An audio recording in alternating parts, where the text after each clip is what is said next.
asa sahaza ny fahaizany asa sahaza ny atao hoe talentany no omena azy ireo ka raha sendra hoe tsy ampiny amin'ny fahaizany sy ny hoe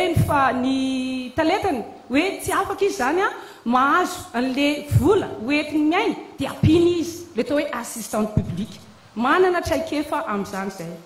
kandida hery rajonary mampianina ianao dia miavaka amin'reto kandida rehetra satria dia ianao efa tao anatin'ny fitondrana izay no zava-misy inona no lesoka arenina ary ahoana ny fomba anarenana azy tompoko ny lafiny fandriamanana dia voalohateny aloha dia ny fiarabana ny voaka malagasy rehetra zay manaraka ny onjapeo ny radio pirenena malagasy sy manaraka ihany koa ny fahitalavitra raha miresaka fandriampahalemana dia tsy azo tsotsorona io resaka io satria tsy resaka voandroany io resaka efa atrinyely io resaka fandriampahalemana io ary dia tsorika io kosa nefa fa dia be dia be ny ezaka zay nataoko tamin'ny nitantanako ny firenena eo amin'ny resaka fandriampahalemana zany hoe ametrahana ny fandriampahalemana zany zavatra tokony fantatry ny rehetra dia zao saika ohatrany tsy niovange ny rafitra ny tantanana ny fandriampahalemana nanomboka tany amin'ny rafitra fanjanahatany ka nanomboka ataovy fanadiadiana amin'ny fotoana zay ny tantanako ny firenena zany hoe tamin'ny andro ny fanjanahatany dia nametraka tobo-miaramila nametraka reny rafitra fandriampahalemana maro samihafa ireny dia bajereo tamin'ny 5 taona lasa na 1 taona lasa fa mbola ireny ihany no misy zany hoe natao iavo ny fananana ny arena ny tombontso tamin'izany fotoan'izany zany ny rafitra fandriampahalemana zay nisy tamin'izany fotoan'izany zao zany zay ny zavatra natao dia zao ny nanapariana an'izay rafitra izay hitatsika fa aparitaka any amin'ireny le hoe andiany miady amin'ny dahalo any betroka napetraka le hoe andiany interarme any iosy any tsirony mandidy napetraka ireo vonitotafika maro samihafa miely manerina nosy zao tsika vao manao an'izany mampametraka fanontaniana hoe maninona tsy tamin'ny 50 taona lasa 30 taona lasa 20 taona lasa zao tsika vao mametraka aza zavatra zany mitsipakady zay napetraka ao anatin'ny lizy ko satria io dia arakaraky ny fijerena ny fivoarana le tsy fandriampahalemana satria dia mifandray amin'ny zavatra maro io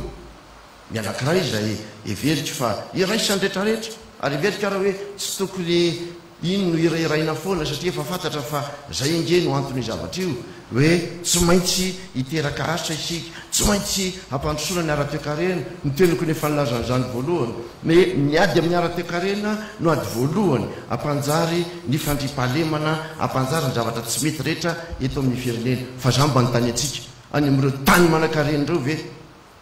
tena milamina tanteraka maninona mbola misy tsy fandriampahalemana ko any zany hoe tsy maintsy misy endrika hafa hijerena ny resaka tsy fandriampahalemana zany mialatsiny tsy mandeha ny chronomètre ny candidat rajonary mampianina tompoko rareo teknika eo mba jerevokely manjary manombotombana fotsiny tsika dia tsy mitovy tsisy égalité parfaite firy zay 230 ny vitanao monsieur hery rajonary mampianina ya sahirany marina zany ok candidat Randriamondrasata Solo Norbert ny zokiolona indrindra amin'ireo candidat anao ny fitenenana momba ny hevitrao rehefa ho filoham-pirenena hoe hiavoloha ianao fandriampahalemana tompoko io dia voalohany aloha dia miarahaba ny vahoaka malagasy rehetra zay mijery sy mihaino an'ireo zavatra atao eto zao miarahaba ihany koa ireo candidat namako indrindra fa nareo zay tonga manatrika eto ny resaka fandriampahalemana aminay dia tena zavatra sarotra dia sarotra io ary araka voalaza namana sasany ty moa dia hoe zavatra efa nisy hatramin'izay ka inona ary no entina andamilana ny oraraha io aminay dia zavatra sarara amin'izao na dia rehefa mety voalohany ila dia tsy maintsy misy zany ny fanamboarana ny toe-tsaina révolution culturelle na hoe réparation morale faharoa manaraka zany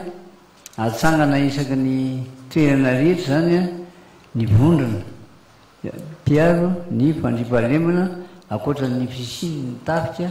sy ny gendarme ary ny polisy dia apetraka le hoe auto défense zavatra efa hitako tany amin'ny firenena-kafatany sy nandehandehanako tany ny tena mety sy mahomby io zavatra io noho zany zany a tsy foana mihitsy io zavatra io raha tsy zavatra anakoizay no tanteraka satria raha mbola misy tokon'olona na vondron'olona matsapa fa mahery sy matanjaka dia tsy maintsy manavika zay veriny fa malemy iny anefa mampalemy am'ireny eo amin'ny resaka lalàna voalohany dia misy ny mahazo mitapedina misy tsy mahazo mitapedina dia le tsy mitapedina foana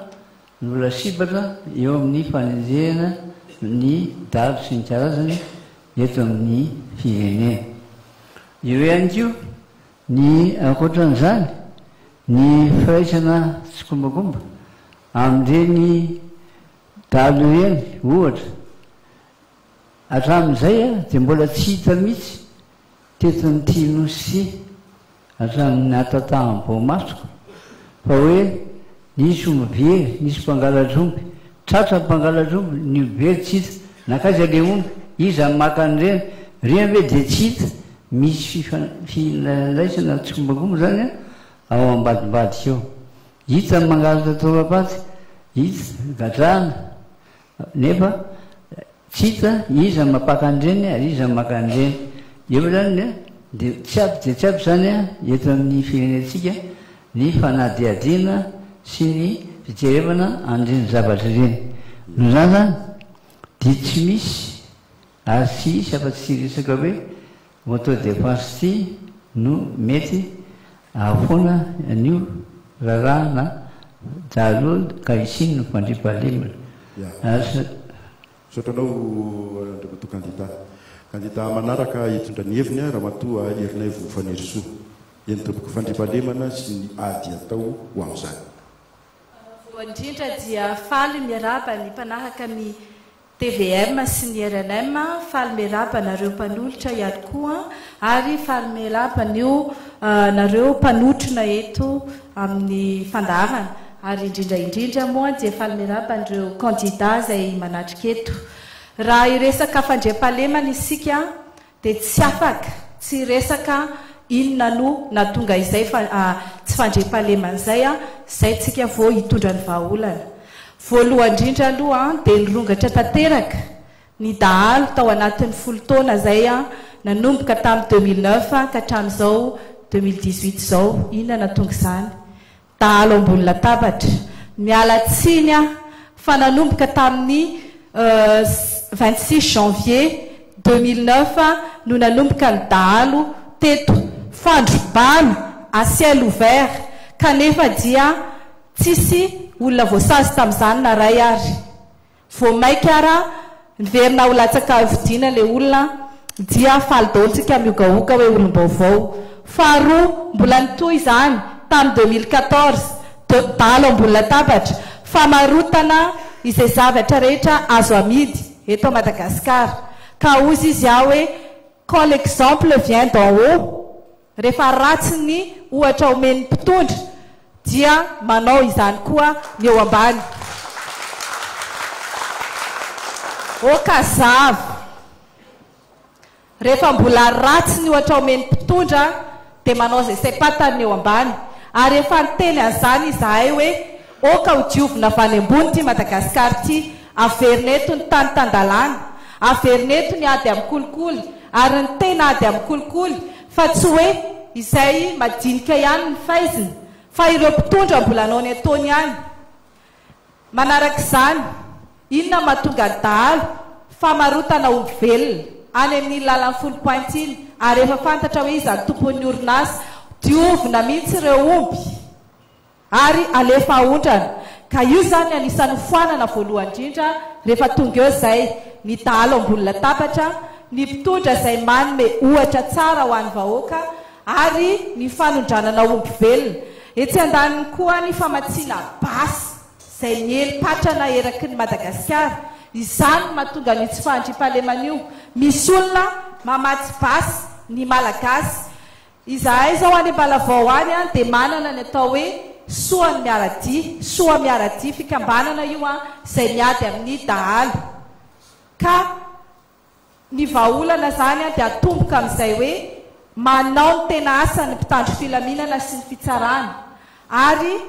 omena ny fitaovana izay ahafahany miasa ihany koa ireo mpitandro filaminana sy fokon'olona.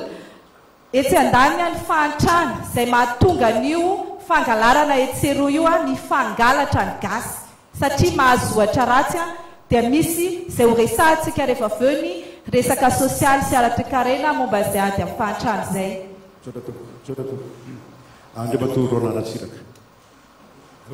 Voalohany teny io dia miarahaba ny vahoaka malagasy izay mijery ny TVM sika rehetra izay manatrika eto anisan'izany ny candidat.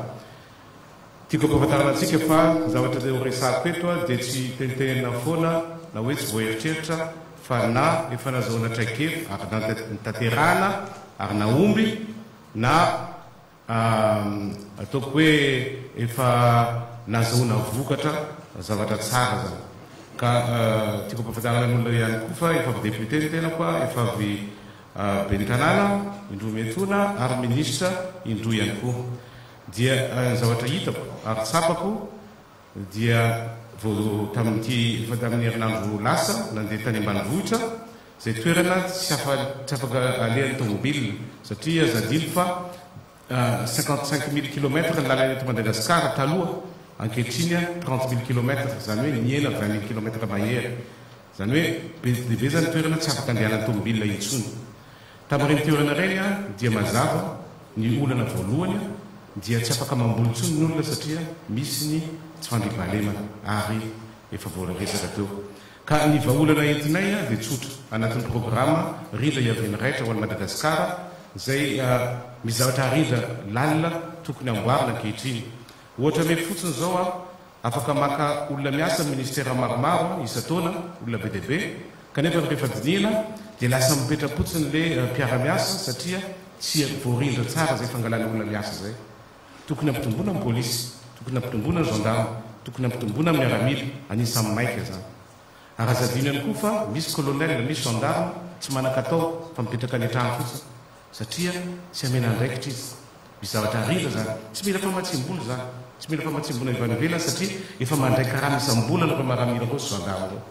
Ary anisan'ny zavatra mila rindra ihany koa mbola anatin'izany any dia azadino fa isaky ny krizy ary ny fitondrana rehetra izay mandalo dia matahotra krizy dia amina miliara ny vola lany ampiasaina ho an'ny 13 mai, amina miliara d'ariary. Zany hoe matahotra ny fitondrana so dia menjera noho ny ara-politika foana io satria eto amintsika manko ny zavatra tena matanjaka ary mafonja ny politika, tsy ny toe-karena mampahalaza Madagasikara fa politika, satria ny toe-tsaina ny entina ny rehetra izay folo taona izay dia mametraka ambony dia ambony ny affaire politika. Andraso zafady kely dia ny vahaolana entinay dia misy zay naombo tamin'iza ben'ny tanàna ny sampana municipaly momba ny asa sy ny fiofana. Inona izy io? Alaina daholo ny anaran'olona rehetra tsy anasa dia ameo izy ny fanantenana hoe hiasa maharitra indray andro na ameo fiofanana izy. Tsotra manao an'izany ary vola kely dia kely ary avy eo afaka anazava hoe amin'ny fomba hoana ny azoana vola ampiasaina amin'izany. Raisiko ohatra fotsiny ohatra mandeha tsara ny tourisme zao ohatra ny tokony izy dia azadino fa mampidy-bola tsy latsaky ny 700 millions de dollars ny fanjakana tamin'ny taona 2014.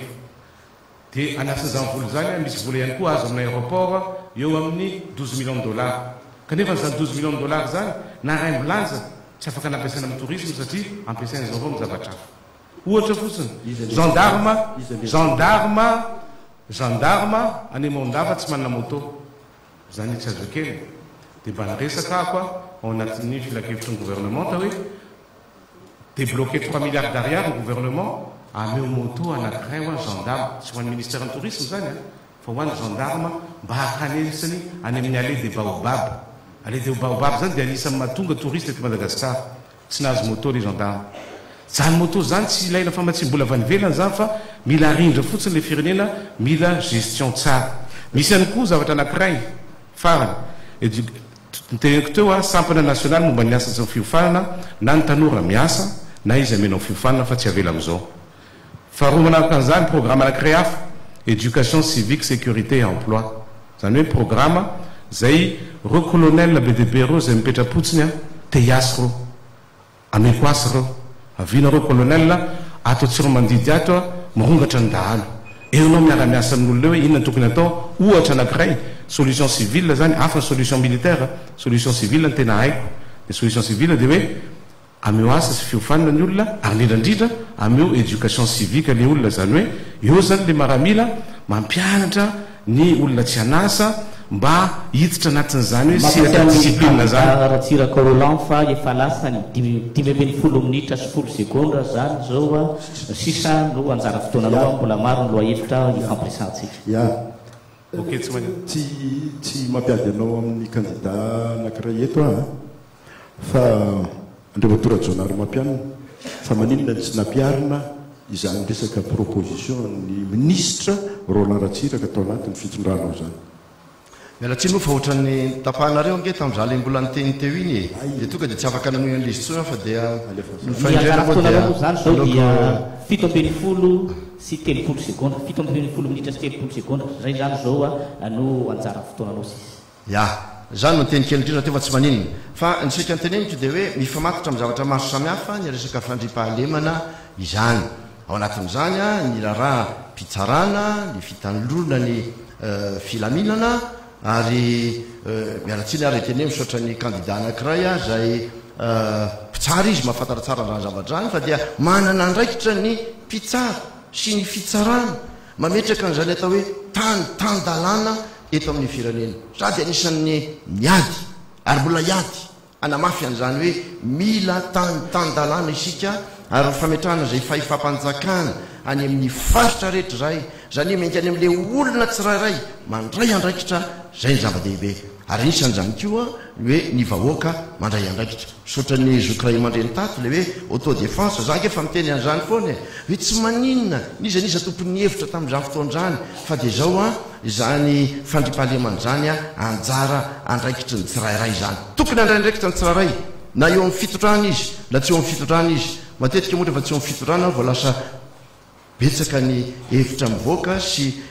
lasa mahatsiaromana andraikitra kokoa ny rehetra angamba fa dia ozy aho hoe andraikitry ny rehetra io zavatra io fa zay tena marina anao ka holazaina kosy amin'le hoe fanondranana omby velona efa voararany lalàna nge zany raha misy zany maninona ny tsy tenenina maninona ny tsy nambary zany isika rehetra ny miaraka manentsika an'izany fa nga manondrana omby velona zany angamba mamilomano amin'ny ranomasina anga ny omby fa mandeha fotsiny any tsy maintsy anatina sambo zany any amin'ny toerana anankiray zany de tsisy malagasy mahita mihitsy ve zany olona voavidy daholo ve zany le malagasy zay manatrika sy manondrana n'izany zavatra zany zay hoe tendreo le olona tondreo le olona andao enjentsika rehetra izany zavatra zany mety tamin'ny loha hevitra manaraka sika izay nyresaka rehetra teo tamin'le lafin'ny fandripahalemana teo dia ny hoe ny fahantrana no tena anisan'ny antony ray lehibe mahatonga ny tsy fandripahalemana eto amintsika ivery atao amin'ny candidat Narson Stéphane manahoana tokoa ny hiatrehana izay ady amin'ny fahantrano zay raha ianao no eny iavoloha misaotra anao naome ny fitenenana ny voalohany aloha ny takeo hoetiny amin'ny ady amin'ny fahantrana dia mila mitsitsy aloha ny fitondrana io moa zany dia rehefa mitsitsy izy dia ny vola économisena amin'iny azo alefa fanaovana asa sosiala zany ny ampian'Andriamanitra ny faharoa zay fantatry ny be sy ny maro dia fampakarana ny karama sy fampidinana ny vidim-piainana araky ny exemple hita zao ohatra makazony France tsika ny fatrano no 200 000 ny ranso-diro 150 000 le trano kely reny zany ny sarbo zany satria reny namesantsika 200 000 isam-bolana ny vary 30 kilo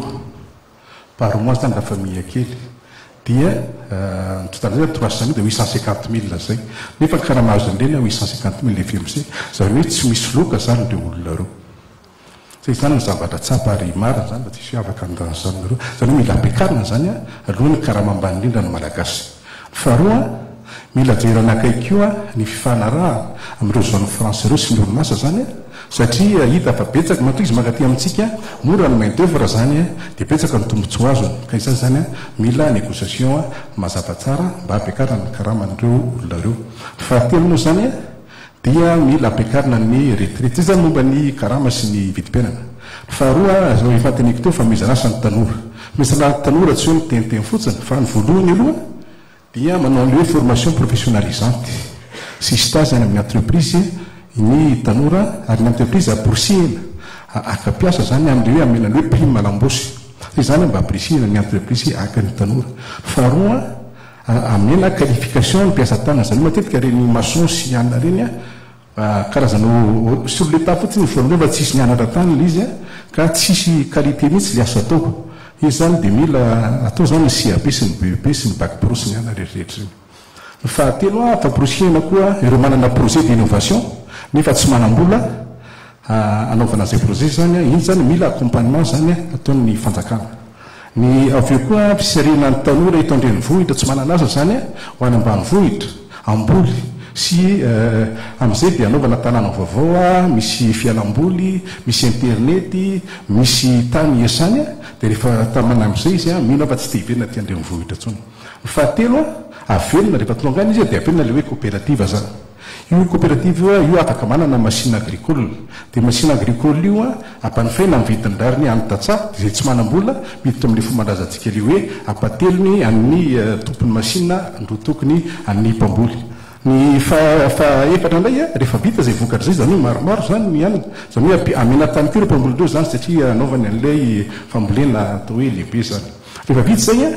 dia tsy ilaina tsony le hoe collecteur sy anina reny fa reny ny tena makatombony ary ny mpamokatra sy ny mpanjifa no voa amin'izany satria reny ny tena mahazo tombony nefa ny collecteur tsy maza fa manana tomobily izy dia lasa dia manao négociation ka iny natao amin'iny dia ahodina eo atoerana ny vokatra rehefa odina toerana ny vokatra tsy mila miakatra andreo mivohitra tsony mitatsa fa io izy mivarotra dia mandeha miasa indray dia amin'izay zany rehefa vohodina le vokatra dia miakatra le hoe valeur ajoutée zany dia iny miakatra ny vola miditra amin'ny firenena zany dia dina amin'ny fahantrana koa zay zavatra zay ny fahatelo ary zay moa zava-dehibe dia faporisiana le hoe fambolena sy filipina biolozika zany zay ilaina amin'izao fotoana zao ary efa mavita tsara tsika amin'izay dia afaka manondrana dia mitombo ny vola miditra amin'ny firenena ny fahaefatra fahatsarena ny vita malagasy io zany dia asa raha misy fotoana kely hoe mividy cadeau zao saritsokitra sikotra tsara tare dia hoetika mody makany an-dafy zany amian'ireo namana dina ny zavatra misy afaka tapabolana dia mivilambilana dodolo zavatra rehetra ina ny aton'izany maika hitady vola foana itsika malagasy fa tsy miandro hoe mba reo aloha maina le azo vatolo zay le zavatra dia rehefa vita tsara ny zavatra ao mitombo ny client anao zany dia afaka mivarotra maromaro ianao dia misokatra koa ny vola miditra aminao zay zany momba ny tsirana ny vita malagasy dia koa ny ady am'fandrana dia mifahasalamana ahitanao resako mateto moa ny détail momba ny fahasalamana io fa mila tombo ampitoa zany le resaka fahasalamana tsika le ady amin'ny fahantrana aloha ny resaka eny ka miditra amin'izy any satria roa amby folo minitra sy dimy amby roapolo seconde sisa ny ampim-potoananao eny efa ampy le izy ny directeur fahasalamana dia re olona mahantra zany mba azohony an'le mitsabo an-tenany dia atao maimaim-poana ny fidirana eo ny hôpitaly fahantrana ihany zany ady amin'ny fahantrana zany koa fa tsy hoe hors-sujet ny fahanana zany ahena ny vidim-panafody ahena ny prix en consultation asiana le hoe mutuelle sécurité sociale mba iarovana ny zonympiona ny mponina zany ny any andrenivohitra indray atsarana ny tanàna ny any ambany tanàna zany tsy tokony izy tsony le mindrano miandrona reny mariky mifahantrany reny fidina mifahantrany zany mba tsy hors-sujet akory avaoza mitateraka ny fanariana ndrano maoto eto andrenivohitra zay tena tsy ampy ary zay mantonga reny zavatra eny tsy vitan'le hoe mamafa fotsiny hoe manadio lalana ny fanaovana zavatra fa mila zavatra lehibe ary ny farany dia zay nga manamarana ko azy arindra ny fiainanymponina zany hoe averina le hoe classe moyenne zany io zany tsy misy eto amintsika be loatra hitanao ny elanelany mahantra sy ny manan-karena dina ny mahatonga azy zany zay l'inégalité de partage zay dia rehefa miverina ny classe moyenne mandroso ny firenena tsy mampandroso ny firenena tsy izy classe moyenne ary zany no mahavoantsika eto Madagasikara zay ngamba ny marana sotranao tompoko Candidat Emara Solovoangy 20 minitra sy 20 sekondra no ampim-potoananao miresaka izay fandaranasanao sy tokony atao dia tiana amin'ny fantrano sika. Io fiadina amin'ny fantrano io no tena votoatiny ny tena hiatrehana lara-pamena ao aminay. Madagasikara dia manan-karena efa enitsika foana io tatadata etsy sy roa manan-karena ara olona, manan-karena ara kolotsaina, manan-karena ny an-dranomasina, manan-karena ambony tany, manan-karena ny ambany tany. Dia ny anay ny famerenana amin'ny laoniny ireo arena voajanahary Madagasikara ireo ary fitrandrahana amin'ireo sy ny fitantanana an'ireo amin'ny ara-draniny ho an'olona rehetra fa tsy ho an'olombitsy, tsy ho androany fotsiny fa ho an'ny taranaka fara-mandimby no paikadinay. Ka betsaka ny tetikasa ataonay tamin'ny 13 efa nilatsaka ho fidina ny tenanay ary fa nisy vina ara-dalàna ary no ny esorina tao anatin'ny lista mpifidianana dia tsy niraviravin-tanana fa tonga dia natomboka ireo asareo ary betsaka mahafantatra an'izany amin'ny ministera tsirairay avy ihany. Izany hoe tsy nisehoseho tele ny tenanay satria tsy le toerana ny tenana maika fa ny anavitra ny vahoaka malagasy. Izany hoe nahazo tombony izany tenanay ohatrany hoe nahazo ny fahaizana ary tokony rerentsika malagasy ho an'izay tsy mahafantatra tenanay izao any Afrika ny olona manam-pahaizana indrindra amin'ny resaka hoe arena kibon-tany, manana diplôma isan-karazany ary mbola nomena rery any Afrika ary nomena amboara za tany fa eto Madagasikara hafa ny tantara. Ka io traikefako sy io fahalalako sy mety manana io zany no omeko ny vahoaka andeha hamongorana ny fahatrano. Ka raha amin'izao tsika miteny izao zany efa misy projet tetikasa efa mihoatra ny 70 era Madagasikara. Anisan'izany efa nahita rano midadasika izay eo amin'io Betiko satria nisy zany ny olona no nisy kereta any dia zany efa mahafantatra misy renirano be ao ambany ao dia ndao raha tadiavina iny avoaka dia atao ny irrigation. Natao io dia nahazo vokany. Eo koa ny fanaovana cimenterie satria ny olona sy ny hazo famerenana ny hazo eto amintsika eto misy ny atao hoe déforestation dia tena nitady teknôlôjia zany izay hamerenana an'ireo amin'ny fomba fohy dia fohy. Eo koa ny hoe famerenana ny morontsiraka Madagasikara. Io morontsiraka Madagasikara io amin'izao dia ohatra ny désert. Izany hoe misy mitrandraka ny herenantsika any an-dranomasina, misy samby isan-karazany ao ka au lieu de hitaraina izay nitady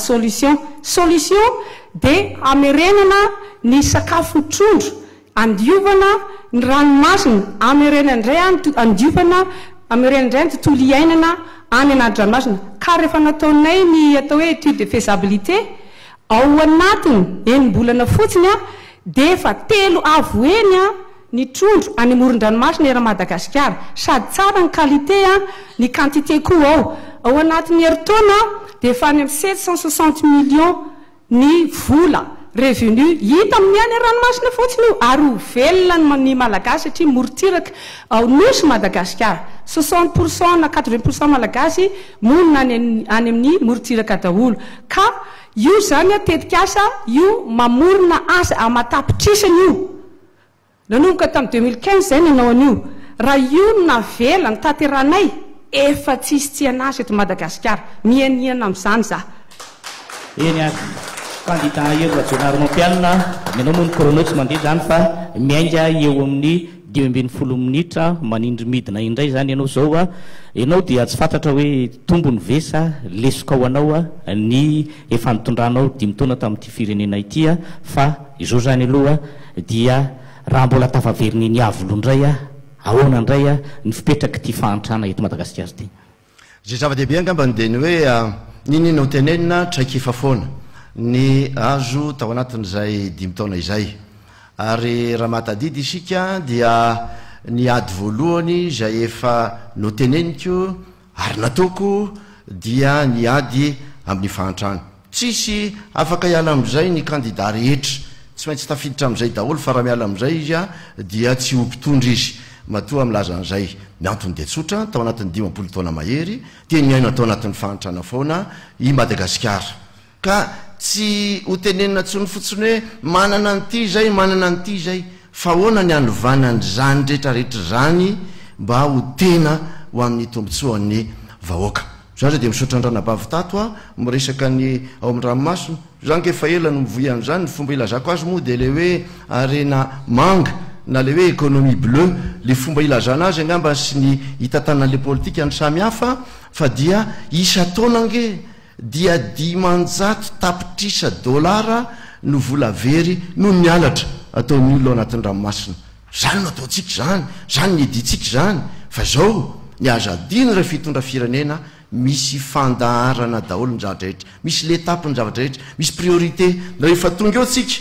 dia zao ny zavatra misy a maika daholo ny zavatra rehetra ary tokony atao daholo ny zavatra rehetra tsy ho tratranao daholo a ny anentsika ny any anaty ranomasina ny any ambanin'ny tany ny any ambonin'ny tany ny fahasalamana sy ny sisa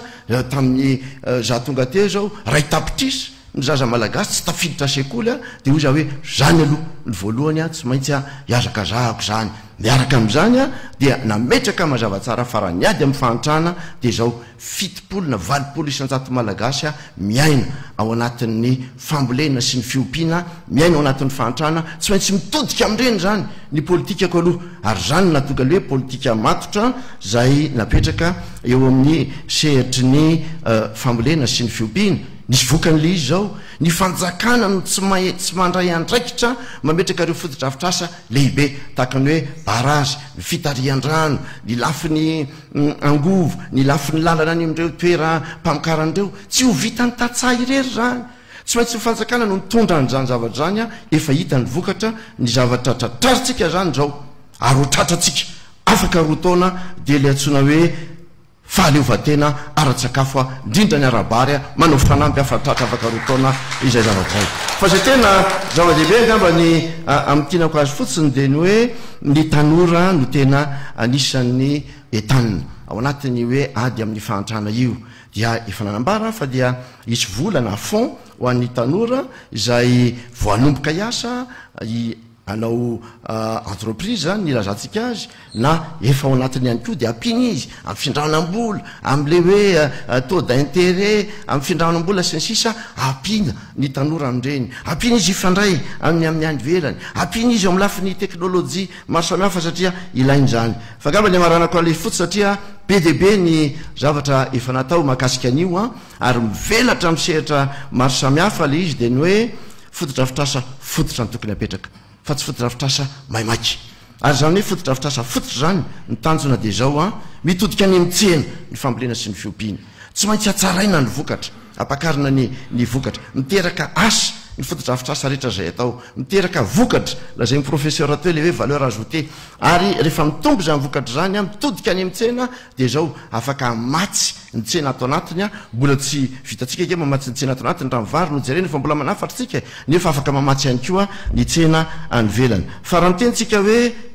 ady amin'ny fahantrana dia telaza mivoaka malagasy a fa ny fahantrana ara-toekarena apetrakitsika efa nataotsika efa hitantsika vokatra fa ny tena zava-dehibe tokony atao a dia le ady amin'ny fahantrana ara-toetsaina zay mila ovana tompoko lasy tompoko vavy a ary zany natonga amin'ny resaka hoe fisandratana atao raika amby 10 minitra sisa ny anjaranao ndray matorajonary mampianina ya to dia avadika ato amin'ny candidat Roland Ratsiraka angamba dia avy eo mba mifambadibadika fa tsy atao mandeha foana ohatr'izay ndray mato Roland Ratsiraka ady amin'ny fahantrana ataoko haingana be amin'izay tsy very fotoana andray matoerajonary mampianina zany nahita volana namboarana lalina RN 44 fa tatrao sary zany dia maninona lizy tsy namboarina tsy nekenareo le vola avelako eo iny any mamokatra vary be indrindra eto Madagasikara avelako eo iny misaotra manomboka amin'izy volana janoary a dia ameko lamasinina ny tontolony ambanivohitra andeha ny vehivavy a raha vo tsy mamboly izy a dia ampianarana manjaitra dia tsy hanafatra fripré intsonitsika fa any tontolony ambanivohitra koa dia misy atelier na couture daholo eto Madagasikara Dia tsy vitany eto Antananarivo ihany misy zone France fa misy ihany koa any Tuléar, misy ihany koa ny Diego, misy ihany koa ny Tomasina, misy ihany koa ny Fianarantsoa, misy ihany koa ny Mahajanga. Zay ihany aloha ny tereniko zao fa tsy tiako very le fotoana. Misaotra. Misaotra tompoko ya, mbola 4 seconde ianao, mbola tehirizo tsara. Raha matofaniry soerinay vo, ady amin'ny fahantrana. Ady amin'ny fahantrana tena mialatsiny fa tena tsy androko mihitsy izay tenenako teo. Misy olona manko eto mialatsiny andre matofoloha fa ianao nilaza hoe tsy mahantra tsony gasy. Ka ianao teo toerana teo tsy mahantra tsony. Fa zay aloha dia tsy mihinam-bary tsony zay isanandro.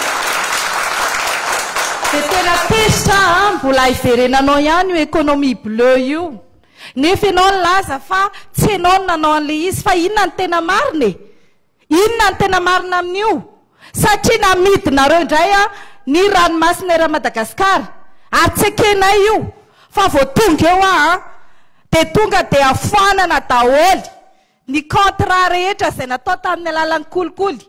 manomboka hatramin'io économie bleu io izay andeha hitrandrahana sambo 300 isa eto Madagasikara. Ramatoa Mahatsy milaza hoe ho velomina indray ny trondro. Ianareo nefa hitondra sambo sinoa andeha hitrandraka an'io. Zay aloha dia tsy anaiky an'izany eto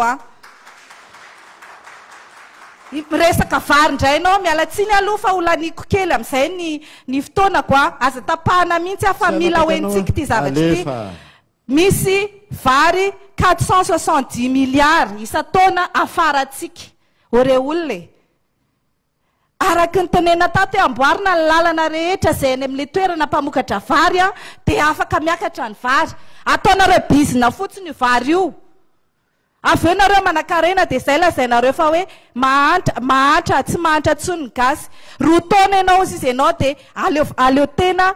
ara-pivelomana ny Madagasikara fina nataonao teo 5 taona. Zay aloha tsy anaiky iverenanao eo roa taona izany angamba ny 5 taona io rehefa nanenena kiverinao roa taona indray angamba izay mety tsy vary tsony no anay fa fasika navelany sinoa sisa no anay eo anatin'izany roa taona izany ka izay mialatsiny fa tsy anaiky an'izany fa iverina hoe inona ny ataontsika amin'ny ady amin'ny fahantrana. Voalohany indrindra aloha marina le hoe fahantrana ara-tsaina mila hovaina satria tena mahantra ara-tsaina mpitondra gasy. Rehefa tonga eo dia tsisy ataony afa-tsy ny amadika ny harem-pirenena ho arena any am-paosiny. Izany aloha dia ajanona. Araky ny teneniko teo ireo contrat rehetra izay namarotana amin'ny Madagasikara dia ato ary hofoanana izay mampisy fahantrana ho antsika. Tokony hisy tambiny, tokony hisy fetraikany any amin'ny vahoaka malagasy, ny fitrandrahana ny Betsika, ny fitrandrahana ny QMM, Sherita, Mainland, Toliarasand, etc. Io il s'est parsu avelao aloha io eo tsy sikitika raha io na dia ho amidy amin'ny vraky. Tena oka. Ary faharoa karama 8% niakatra tamin'ity hatramin'izao tsy hitanay izany mialatsiny. Raha samy tonga eo 500 000 ariary ny karama farany ambany ary isa-taona dia miara-miakatra ny karamany privé sy ny public fa tsy hoe ny karamam-panjakana ihany mody miakatra. Fahatelo ny tantsaha izay valopolo-isan-jaton'ny malagasy dia vatsiana fitaovana ao amin'ny ministèran'ny agriculture sy ny élevage be vola indrindra amin'ireo ministèra reo satria be famatsim-bola ao. Nefa jereo aty ambadikatsy io jereo na ny aratsiny ary iza ny tao atsika mieritreritra hoe iza ny tao farany angalarin zareo fotsiny le izy dia nenay zany averina any amin'ny tokony ho izy reny amin'le filazana hoe fampitaovana ny any ambanivohitra mba hampitomboana ny vokatra ary misy lalàna apetraka satria nenay moa dia tany-tandalàna no apetraka ary io lalàna io dia misy zo misy ferovana ary misy fanasaziana ferana ny fividanana ny vokatry ny tantsamba tsy ho ararotiny mpanangom-bokatra ary ny vokatra izay angonina dia ahodina amin'ny alalan'ny industrie satria ho apetraka ny industrialisation eto Madagasikara. Efa niasa izahay miteny io tamin'ny alalan'ny syndicat izay tarihanay nametraka an'izany loi sur l'industrialisation de Madagascar na LIM. Miandry décret d'application io afana manokatra banky ho an'ny malagasy amatsiana vola ny tanora malagasy ary indrindra tsy misy vokatra mahazo mivoaka amin'ny Madagasikara raha tsy voahodina. Farany avy eo mbola toizantsika ihany ireo arena kibon'ny tanin'ny Madagasikara ireo dia ahafahana manome fiahina ara-tsosialy ny vahoaka malagasy rehetra tsy akanavaka ohatra ndreny any amin'ny pays arabe reny. Zay ny ady amin'ny fahantrana ao ataontsika. Sotranao tompoko.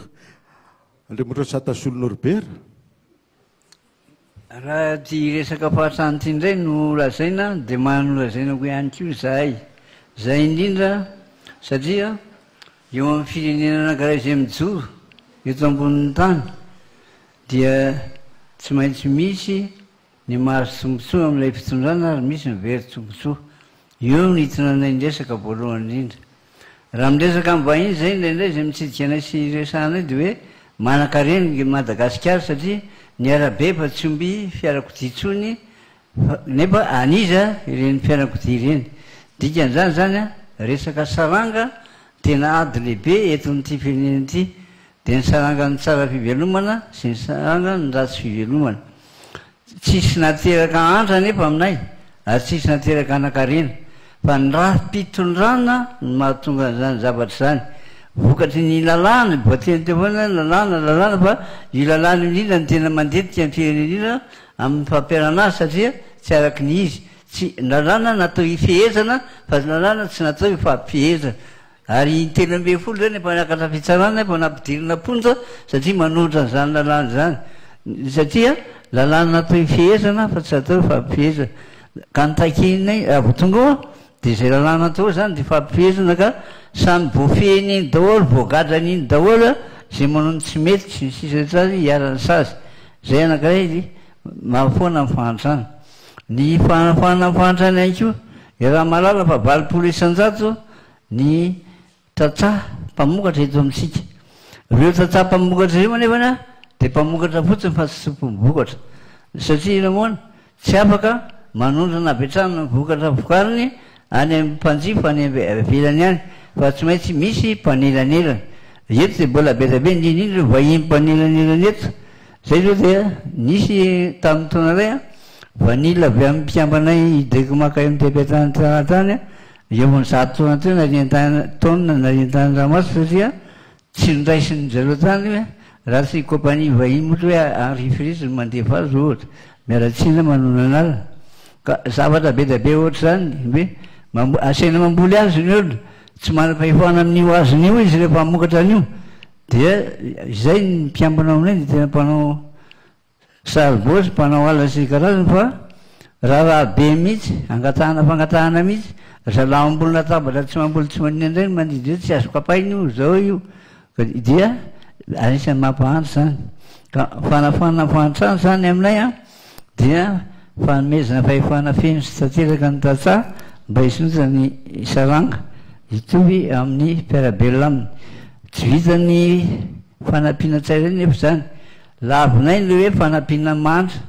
fa fanafana fahantrana zay ny taragetranay no zany foana fahantrana io raha ohatra ka miara-metsy ny fanafana anazy akory tsy alaina tsirairay le olona dia bitsipitsina tsirairay dia solotra fa atsangana mivondrona organisation dia asaina manao asa ary tena nombo misy ny asanay tao amin'ny atoko politika maka MTP sako zany mba amin'izao fotoana zao zay dia tsy manakoana tsy manafatra varotsony sy sisa na indrindra amin'ny fahatsarany nambatra zaka zany sy moramanga satria fa mamory vary indrona intelo isy taona ny olona anankiray mananambiny ary afaka mivarotra ny ambiny hoan'ny tantsaha namany sy ny voaka ary dia mamaty anatananarivo ary zany tsy maintsy ezahana mba hananana fahefana feno sy tanteraka. Ny tenako anisan'ny mamokatra ala anankiray ny tapahana ny akarina tany amin'ny Bianco ary ty boîte de rouge alefa raha matony ty tsy mba niakatra Bianco dia gaga zay am'izany hoe amin'ny fomba moana dia matahotra le olona hoe zay président tsy mboly azo tsony fa tsy nanay fahefana io dia zay aka tsitsindrany zany tsika zany fa ary tsika zany de hoe mba masy mandiy tsika fa tsy mizala ao amin'ny fiteran'rano sy ny ala zay tsy mahita koroneny tsara mandidy manapaka ny zavatra atao ray zay fahalohany zany resaka vary voalaza teo ihany ko belabe ary magnano zay hoe misy vary lefa any an-davy de misy vary ko afarana any an-davy de tsy azo azo zay mihitsy mety zany hoe aiza misy an'izany toerana zany de hoe jerevana zany ary foanana zany fa no an'ny eto zala tsisiky nalefa any an-davy nday misy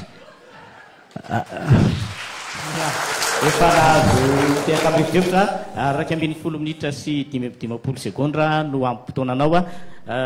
mitoy avy atrany araka zao ilarantsika zao zany hoe mandeha miakavy miakavanantsika rehefa toe rajonary mampianina raiky ambin'ny folo minitra no ampitoananao mpampianatra ianao ary fanabiazana no loha hevitra tsika manaraka ianao no isantatra azy inona ndray no vita inona no mbola atao lafi ny fanabiazana ndray zany zao ny loha hevitra ifampiresantsika ia dia misaotranao moa am'izany fantany hoe fanabiazana zany fa io moa mahatonga miverina am'le tenika te hoe le fanovana toetsaina eto amin'ny firenena zay ny zavatra teny ilaina ary raha te hanovan'ny firenena isika de tsy maintsy amin'ny alalan'ny fanabiazana no anovana ny toetsaina fomba fijery fomba fiasa ny toetra raha miresaka tsika hoe misy ny kolokolo misy ny alatra misy ny erisetra tsy maintsy manomboka any amin'ny mahakizy azy no anabiazana fa tsy hoe miaratsiny fa efa mba zokony ihany koa tsy hoe any amin'ny olona 10 taona miakatra vao ampianarinao an'izany fahalalam-pomba sy fanabiazana zany azo atao zany fa ozy hoe tsy maintsy any zay natokan'le hoe niompanany ezaka rehetra petsaka eo amin'ny lafiny fanabiazana ary mila mijery mazava isika hoe fanabiazana makaiza moa ity fanabiazana ity zay nitorana azy dia eo amin'ny fanabiazana fototra aloha no nitorana azy ary fatatsika tsara fa nareny mpianakaviana arange mahita zaza hoe tsy mianatra zany marary ny fony ary io ny makarary ny olombelona zany hoe zanaka tsy mianatra zany indrindra isika malagasy zay natonga hoe ny zana naparitaka ary ny zana atsaraina eo tsy vitany hoe isa fa kalitao tsy maintsy atsaraina zay natonga nireny hoe tsy maintsy ampidirina fonctionnaire ny mpampianatra framma ary mbola tsisy nanao an'izany teto madagasikara tokolasy tokoavatra am'izay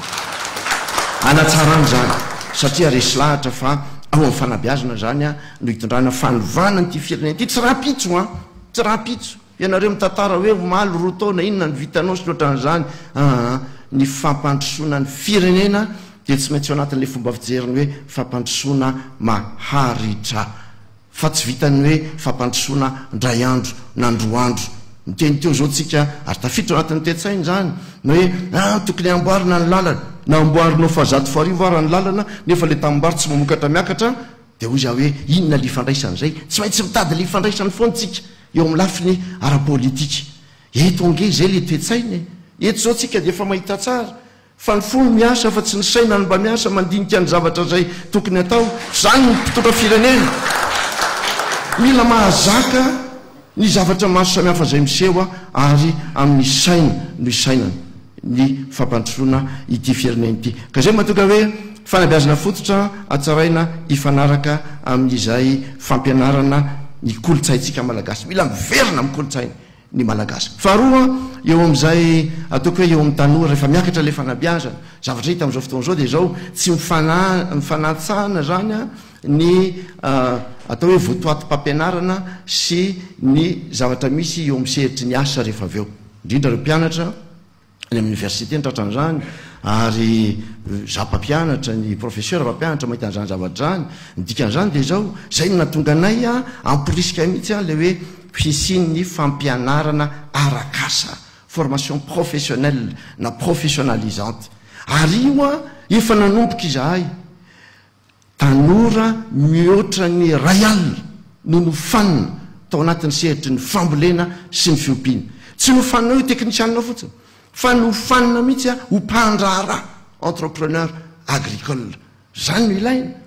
ny manahirana ke de zao hoe tsy voatery hoe raha miresaka fanabiazana de ny amparatoka ambony any fa am'izao fotoana zao na hitady ianao mpametaka caro plombier sy ohatran'izany faritra samihafa any dia tsy ampy zany zavatra zany noho izany a dia tsy maintsy misy zany a politika mpanabiazana zay apetraka ijanony eo am'izay fotsiny aloha eto amin'ity fa o za hoe raha resaka fanabiazana toetsaina ny dikan'izany a ary ny toetsaina dia amin'ny olo rehetrarehetra no anaovana an'izay aloha mba iteny kely zavatra anankiray fotsiny zay tsy aritro mihitsy le izy satria miresaka tsika teo hoe ampakarina ny karama raha iza dia ataoko an'izao le izy azafitahana ny olona re olona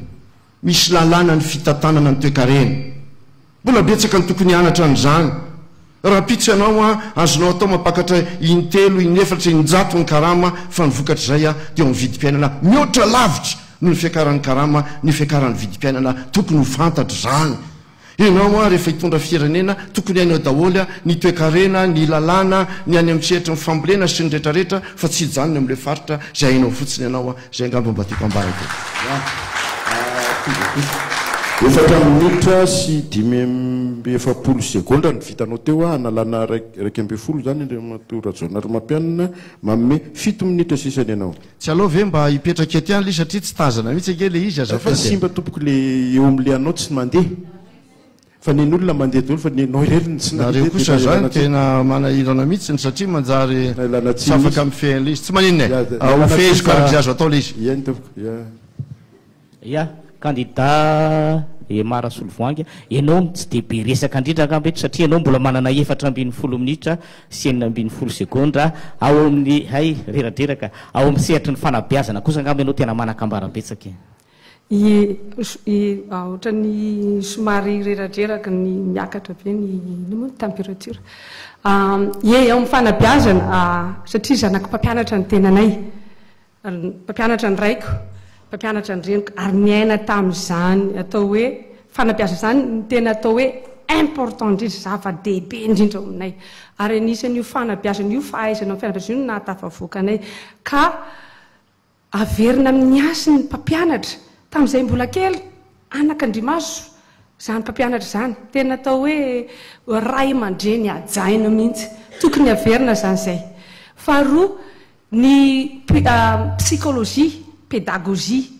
tokony averina ny ampianarana ny fitiavan-tanindrazana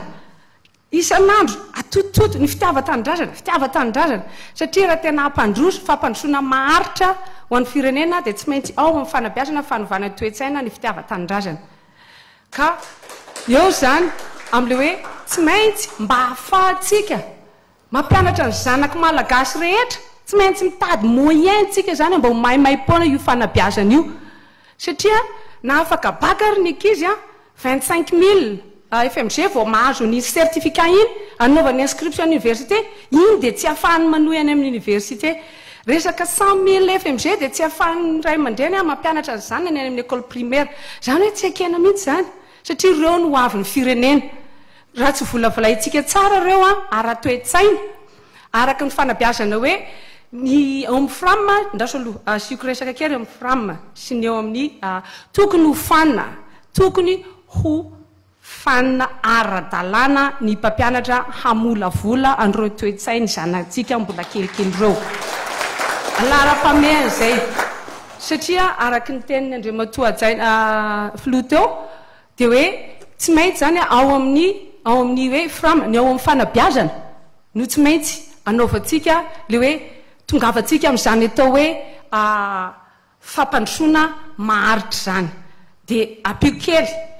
reo olona reo amin'izay mba hamezana moralina ny zareo dia tsy maintsy vonona ny asa zany hoe hiezaka reo hianatra fa raha tsisy asa fa ndeha anao chauffeur taxi démoralisé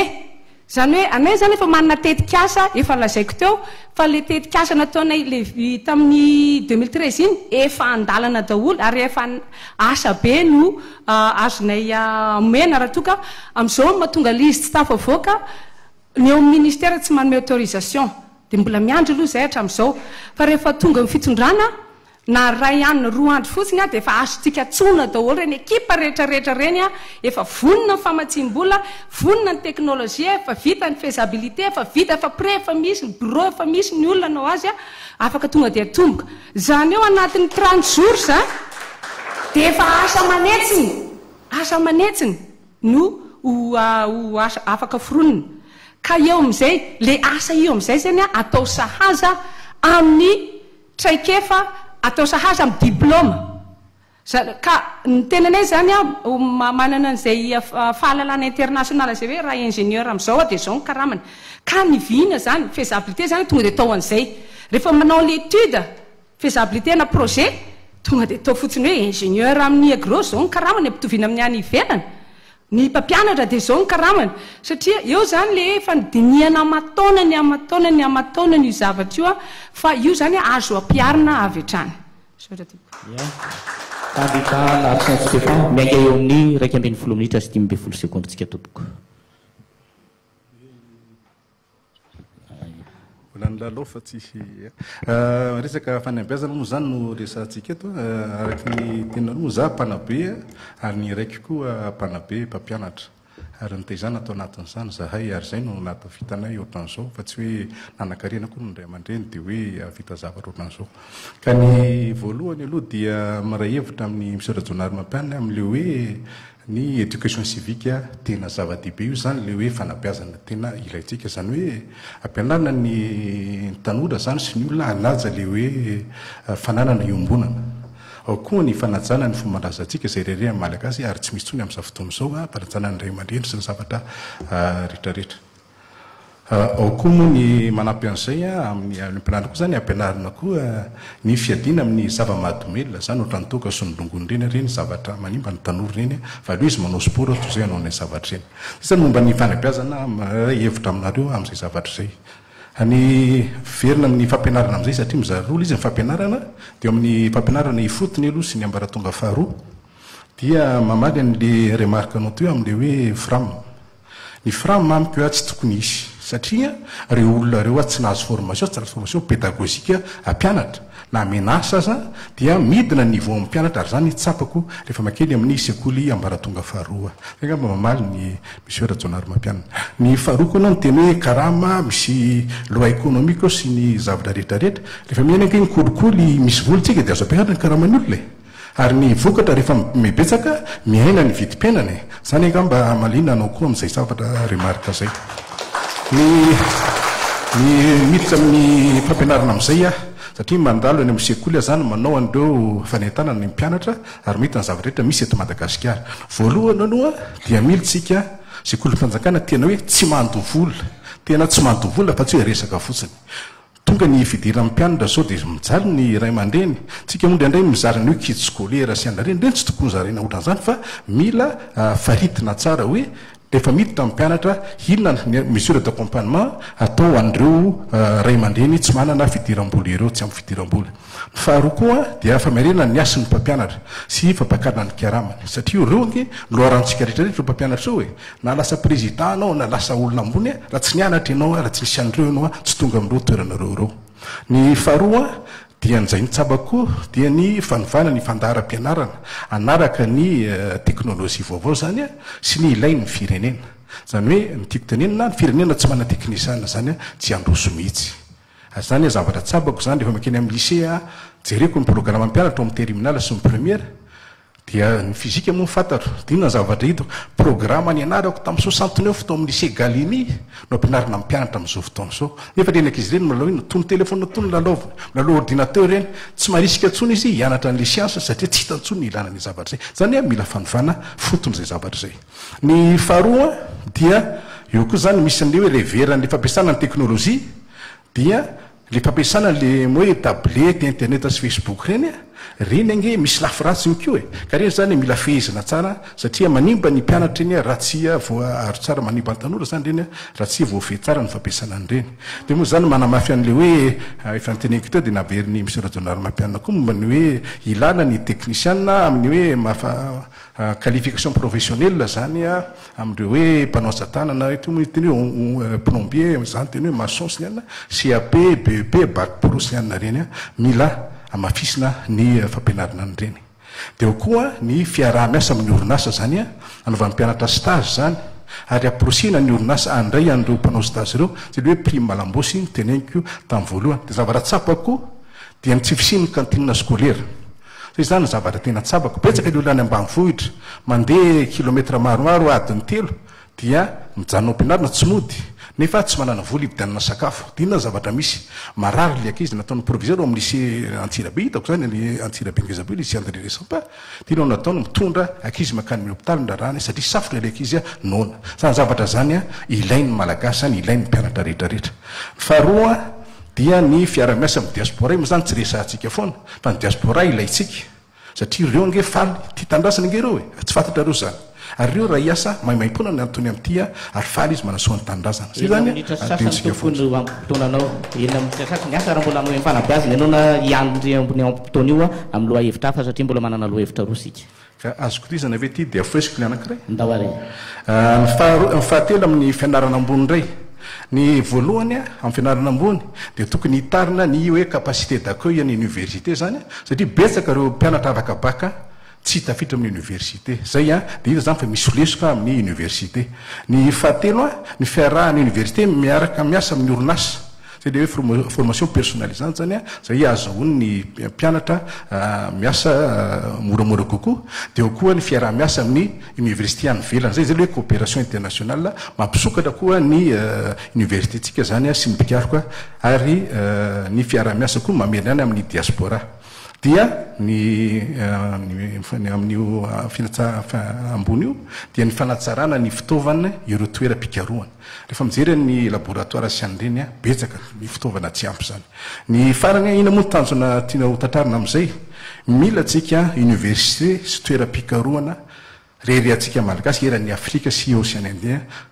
zany zavatra tadiavintsika ary matoa amin'ny teny azany dia le visite de tenerife nampidiry teto Antananarivo tamin'ny 2001 tsika rery manana azy eran'ny Afrika sy Saharienne sy Océan Indien ary rery atsika zany ary betsaka nareo tsy mahalala an'izany zany tiako averina amin'ny zavatra io institut de recherche io manao formation en doctorat sy master io ary natokana ny tany maloso izy io ary tsy mba napiny banque mondiale tsy mba napiny ny gouvernement rehetrarehetra fandimby teo zay nanao an'io fa dia ny tenako mivatako mitondra an'io zavatra io ary amin'izao zay fa mianam-pianatra misy maromaro afaka doctorat misy lasany velany fa ny any velany moa zany tsy maintsy sariny velona satria ny tanjona ampanoso Madagasikara fa tsy hoe informe mpianatra dia hoe hiasany velany zany tsy mety zany satria mila olona mahay Madagasikara amin'izao fotoana izao fa tsy mety tsony ny zava-misy amin'izao fotoana izao zay angamba fa misorany eto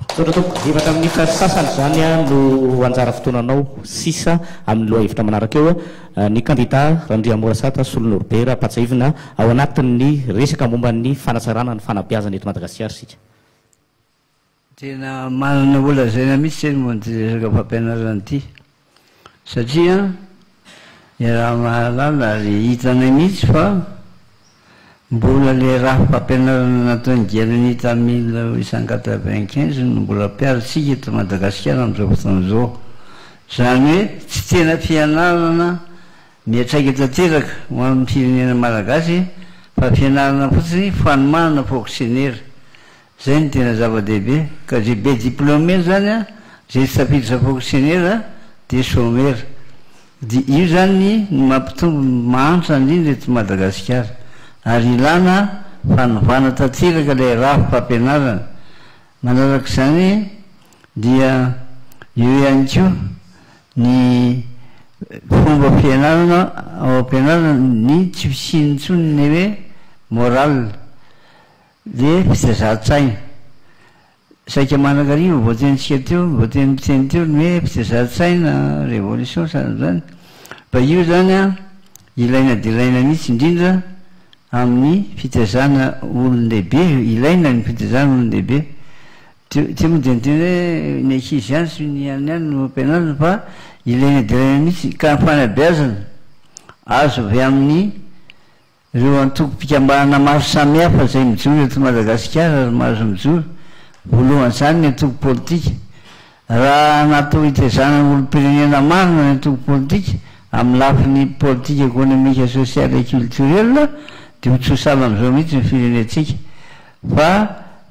antoko politika misy efa-jato mery zany eto Madagasikara amin'izao fotoana izao dia tsy hita be ny any fandehan'ny raha-pirenena ary tsy tonga koa miatraika any am'voaka madinika maro anisy ampiasa tsatsa any ambanivohitra ny ankabeazany no zany zany io dia tsy tokony isiana lalàna fototsabelona mihitsy zany ny resaka antoko politika resaka fivavahana ihany ko tokony isy lalàna fotsavela koa naovan'io any misy firenekapa mana ministera mihitsy ny tomkom-pivavahana de soazany keo ny tompo politika tokony isan'izany mba ahafahana mandrindra ny raha-pirenena satria eo fanjevona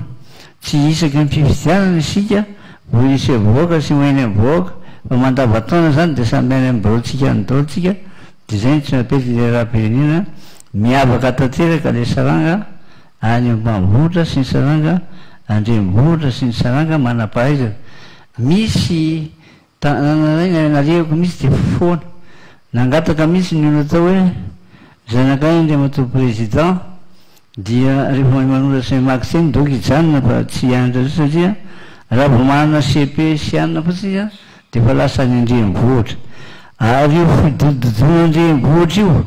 manina daolo moa le olo eto Antananarivo manomboka amin'ny enina maraina ka hatramin'ny enina arivo mibezibezy analakely feno makany sotro makany anandro de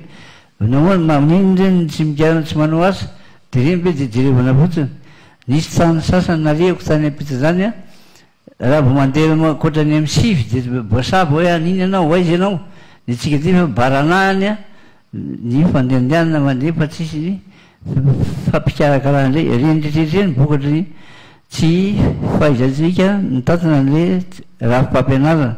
raha mba raha-fampianarana atao marina tena mianatra ny zava-misy eto Madagasikara natao zay le nataonay tamin'ny republika parao hoe fanagasiana moa de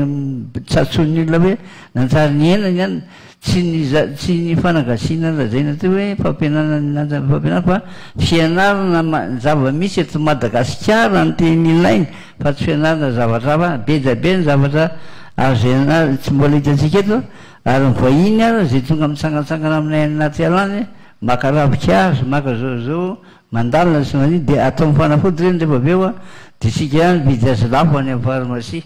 fa amoantsika azy tsy vitatsika hoe sa mikarakara zavatra zany eo koa mampantatsika any keo de le resaka karamo zany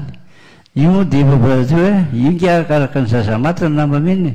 arakaraka ny zavatra miditsy eo amin'ny firenena keo nanena vola fa saingy zao mitongilana le arakaramo tamin'izay sombavamboaka zany nge tamin'ny 470 de 80 000 ny karamanay samyza CCR zany de 250 000 ny karamanay no zany zany a nefa miety ihany ary navelona ihany mbola alobenao tokoa efa enina minitra sy 17 seconda tsy zany ampotonanao ka am'izao fotoa zao zany a tokony alamina dolo zany zany zany raha fampianarana moa mbola mampisika ihany amboarina ro vondrona politika atoko politika sangana tokony hitay asaina be olo-pirenena satria aminay zany a tsy ny fotsivolo mahantsa fa ny toetsaina tsy mety hivoatra ntsony ny mahantsa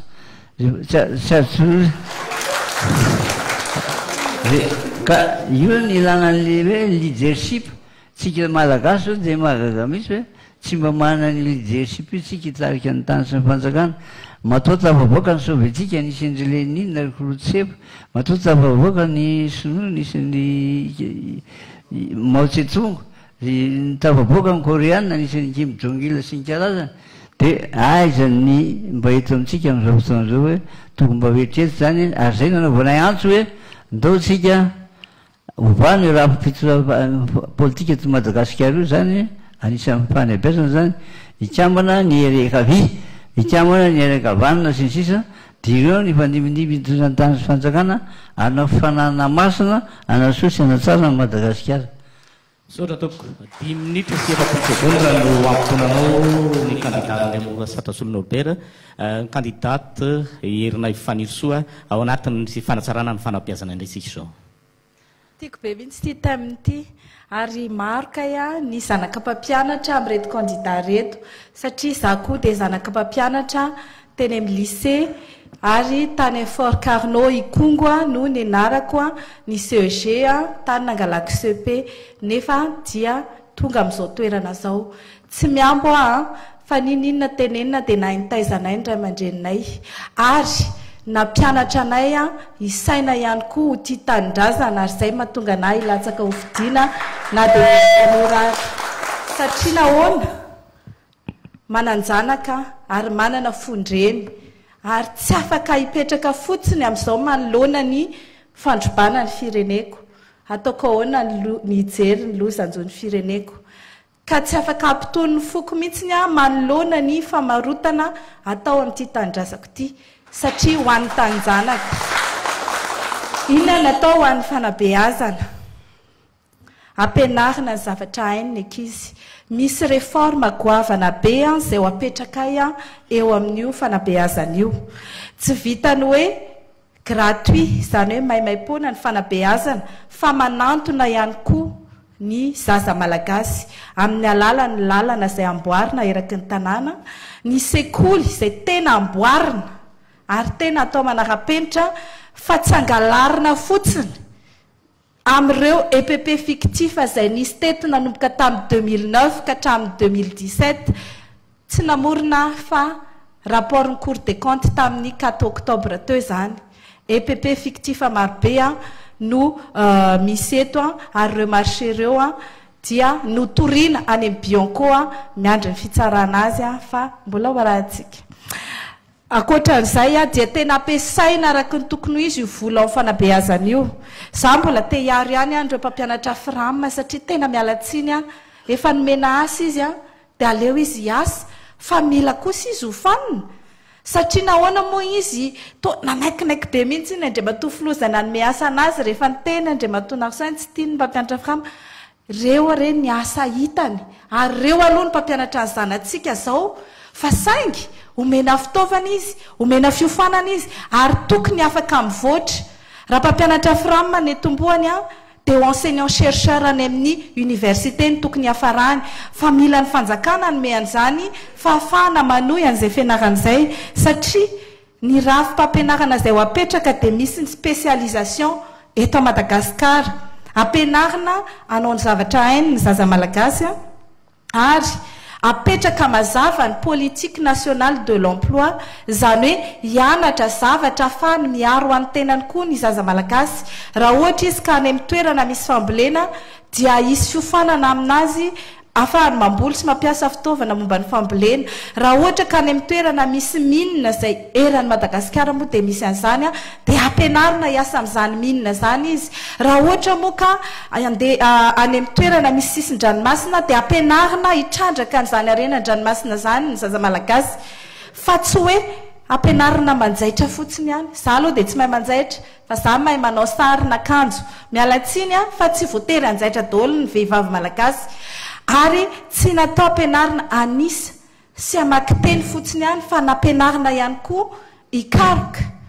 ary amorina asa ho an'ny tenany satria marina tokoa fa miazakazaka be mihitsy ny zaza malagasy rehefa navita fianarana hiditra fonctionnaire ary dia manao an'izao kolokolo rehetrarehetra zao hidiranao tena tsy mahametsiny azareo fa na tsy te handoha ary izy mahitahita ihany koa ny tafiditra ao dia voatery manaonao foana zareo kanefa raha amboarina zany zavatra zany dikan'izay ny mpitondra mihitsy no mametraka ny tany-tandalàna sy miady amin'ny kolikoly tsisy ny kolikoly hidirana manomboka hatrany amin'ny anjery manontolo ka hatrany amin'ny asa izay tiany atao ary ny fiofanana manomboka hatreny amin'ny ambaratonga faharoa dia misy ny fiofanana izay ahafana miasa avy hatrany ary mianatra ary eny amin'ny ambaratonga ambony dia misy ny atao hoe alternance zany hoe sady mianatra no miofana miasa ny tanora ka sady mahazo licence izy no mahazo expérience de 3 ans master sady manana expérience de 5 ans ary ny doctorat hatrany hatrany izany dia ho fiara-miasa eo amin'ny fanjakana sy ny orinasa ary efa mipetraka eto Madagasikara io na dia mbola vitsivitsy ary ny manao azy ary mbola tsisy fanampiana fa indrindraindrindra isika dia ampianarina ho tia tanindrazana ampianarina ny fitiava-tanindrazana tsy fampiatsaram-belatsia ka mody hoe tsy miady nefa nkibay akelika ihany ampianarina isika hiadiny zoantsika zo fototra ampianarina isika hiaro ny tanindrazantsika io tanindrazantsika io dia ny malagasy rehetra eo ambonin'io Madagasikara io sy ny zavatra ao anatiny izany no atao anatin'ny fanabeazana sotra topoko ya enina minitra sy 20 segondra no ampotoananao ny candidat Roland Ratsiraka miezaka amin'ny tsitsy fotoana mihitsy asa zay tena tiany ile valaparana amin'ny fotoana eo amin'ny fanabeazana angamba fa dia izay indray no resakantsika zao tompoko momba fanabeazana dia tsotra nanome cours maimaim-poana ho an'ireo manala baka sy manala BPC tena koa tamin'izah koa be ny tanàna ary na omby na finaritra sady faly ny mpampianatra faly koa ny ankizy afaka baka satria izy ny ray aman-dreny tsy nanam-bola nandefasana anazy ny anatra fa ny zava-dehibe anatley izy dia avy amin'ny volany commune fa tsy avy amin'ny volako satria za olona tsy manam-bola fa avy amin'ny volany commune zay ny tena zava-dehibe nampiakariko roeny ny vola miditra amin'ny commune urbaine ka ny eto Madagasikara dia ohatran'izany tsy tafavoakotsika raha tsy mitombo ny recette ny fanjakana ny vola miditra zany amin'ny kitapo-bolam-panjakana mila mitombo roeny ihany koa ny vola miditra amin'ny kitapo-bolam-panjakana programme aériaire dia mametraka an'izany satria investissement io a ilaina afapo tsara reo samy mpamaro reo a tsy tokony grève reo fa mba enony izy anie mahita fa misy déperdition financière be dia be amin'ny fanjakany dia matsapan'izany izy dia migrève ka zay zany tena tetika asantsika manomboka mitona ho avy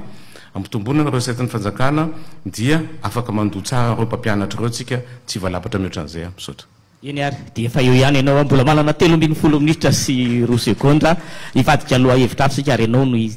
anoy azy ny rafim-panjakana sy ny lalam-panorenana eto Madagasikara ao anatin'izao repoblika ianantsika izao ary idiranareo amin'ny mandaha manaraka raha tahiny ka mahazo ny safidim-bahoaka ianao resaka lalam-panorenana sy ny androm-panjakana eto Madagasikara tamin'ny 2010 nisy ny fifidiana référendum momba ny lalam-panorenana ankehitriny dia alohan'ny référendum nisy fivoriana tao Ambotsorotra nantsona ny tena mody antsontsona amin'izao moa satria mody asiana fivoriana zany salaminy hoe alaina ny hevitra ao kanefa ny hevitra ny teneniko teo fa tsisy ny haino mihitsy dia niteny aho hoe anankirotana firenena io lalam-panorenana io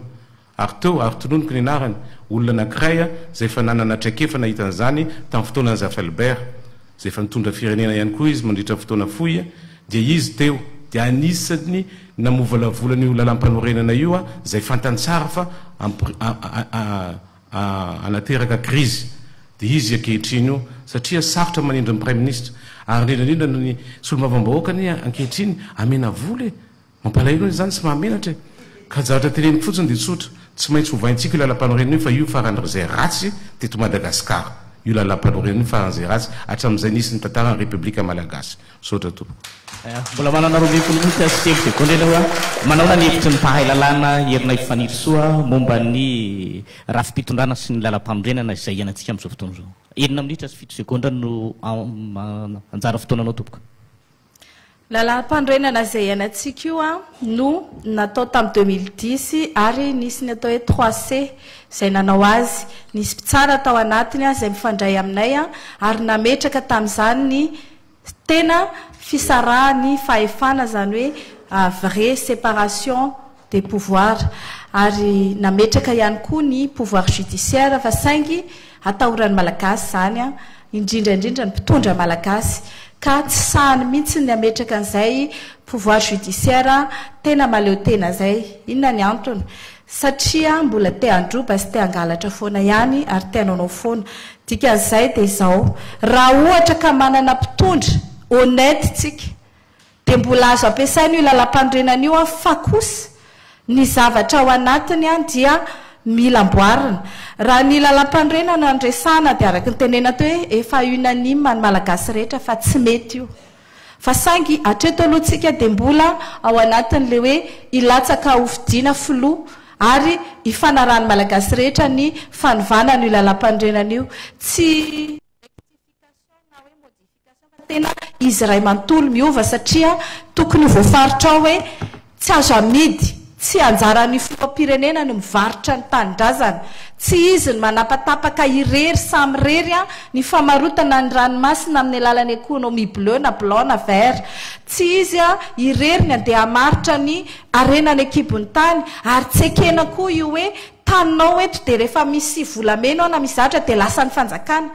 ao anaty lalam-panorenana tokony hamaritra an'izany satria isika malagasy no tanindrazana itsika no piray tanindrazana ary itsika ny tompo ny Madagasikara fa tsy mpitondra ka tokony voasoratra ao anaty lalam-panorenana zany fa mpanompo zany hoe miservira ny mpitondra mba hampandehany amin'ny fampandrosoana fa tsy natao hotompoana ohatry ny mpanjaka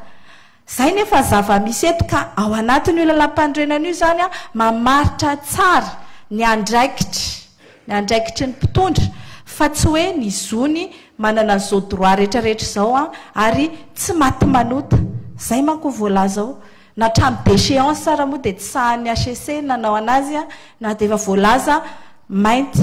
noir sur blanc hoe rehefa zao dia déchu ny président zany rehetrarehetra zany a no amboaritsika anaty lalam-pandrenana fa indrindraindrindra dia apetraka ny fitsarana maleo tena hitsarana zay rehetra miopefy ao anatin'izany tandalany zany eny hatramin'ny tenako izay filoha raha dia ao ambany ny fifehezany lalàna tsy misy ambony lalàna intsony eto faharoa manaraka an'izany a ao anatin'ny fitsinjaram-pahefana tena izy a petraka ao anaty lalam-panorenana any fotony zany dia efa any no mandeha zay fitsinjaram-pahefana zay fa tsy hoe miangona ty ambony ny vola dia avy eo voaparitaka any dia efa mandeha ny vola amin'izay a mipetraka tsara ho any rehetra inona ny tombotsoa amin'ny arena kibony tany arena nanany Madagasikara voapetraka ao anaty lalam-pandrenana zany ary mipetraka koa ny tena fiahina ara-tsosialy ny mponina ireo zavatra lazaiko ireo zany dia milaza fa io lalam-pandrenantsika io dia tsy ho lalam-pandrenana copier-coller fa lalam-pandrenana tena mety amin'ny tontolo misy eto Madagasikara ary mampiditra ireo ray aman-dreny ara-drazana izay manana ny toerany ary mbola manana ny toerany eto amintsika satranao tsitsy ihany ny fotoananareo fa ny fotoananareo farany nanaovanareo propagande ny anao a 2 minitra 7 segondra sisa ny Roland Ratsiraka 23 segondra ny Andriamoratsata Solo Norbert 10 minitra 7 segondra Andriamatora Jonar Mapianina 7 minitra Rasolo Voangy 10 minitra sy 5 segondra Narson Stéphane 4 sy 7 tsitsio a dia manaova propagande amin'ny farany Solo Norbert Andriamoratsata politika lalam-panorenana anova sa tsy anova araka mampatanay azy dia tsy maintsy ovana io lalam-pandrenana io ifanisy tsateraka amin'ny zava-misy eto Madagasikara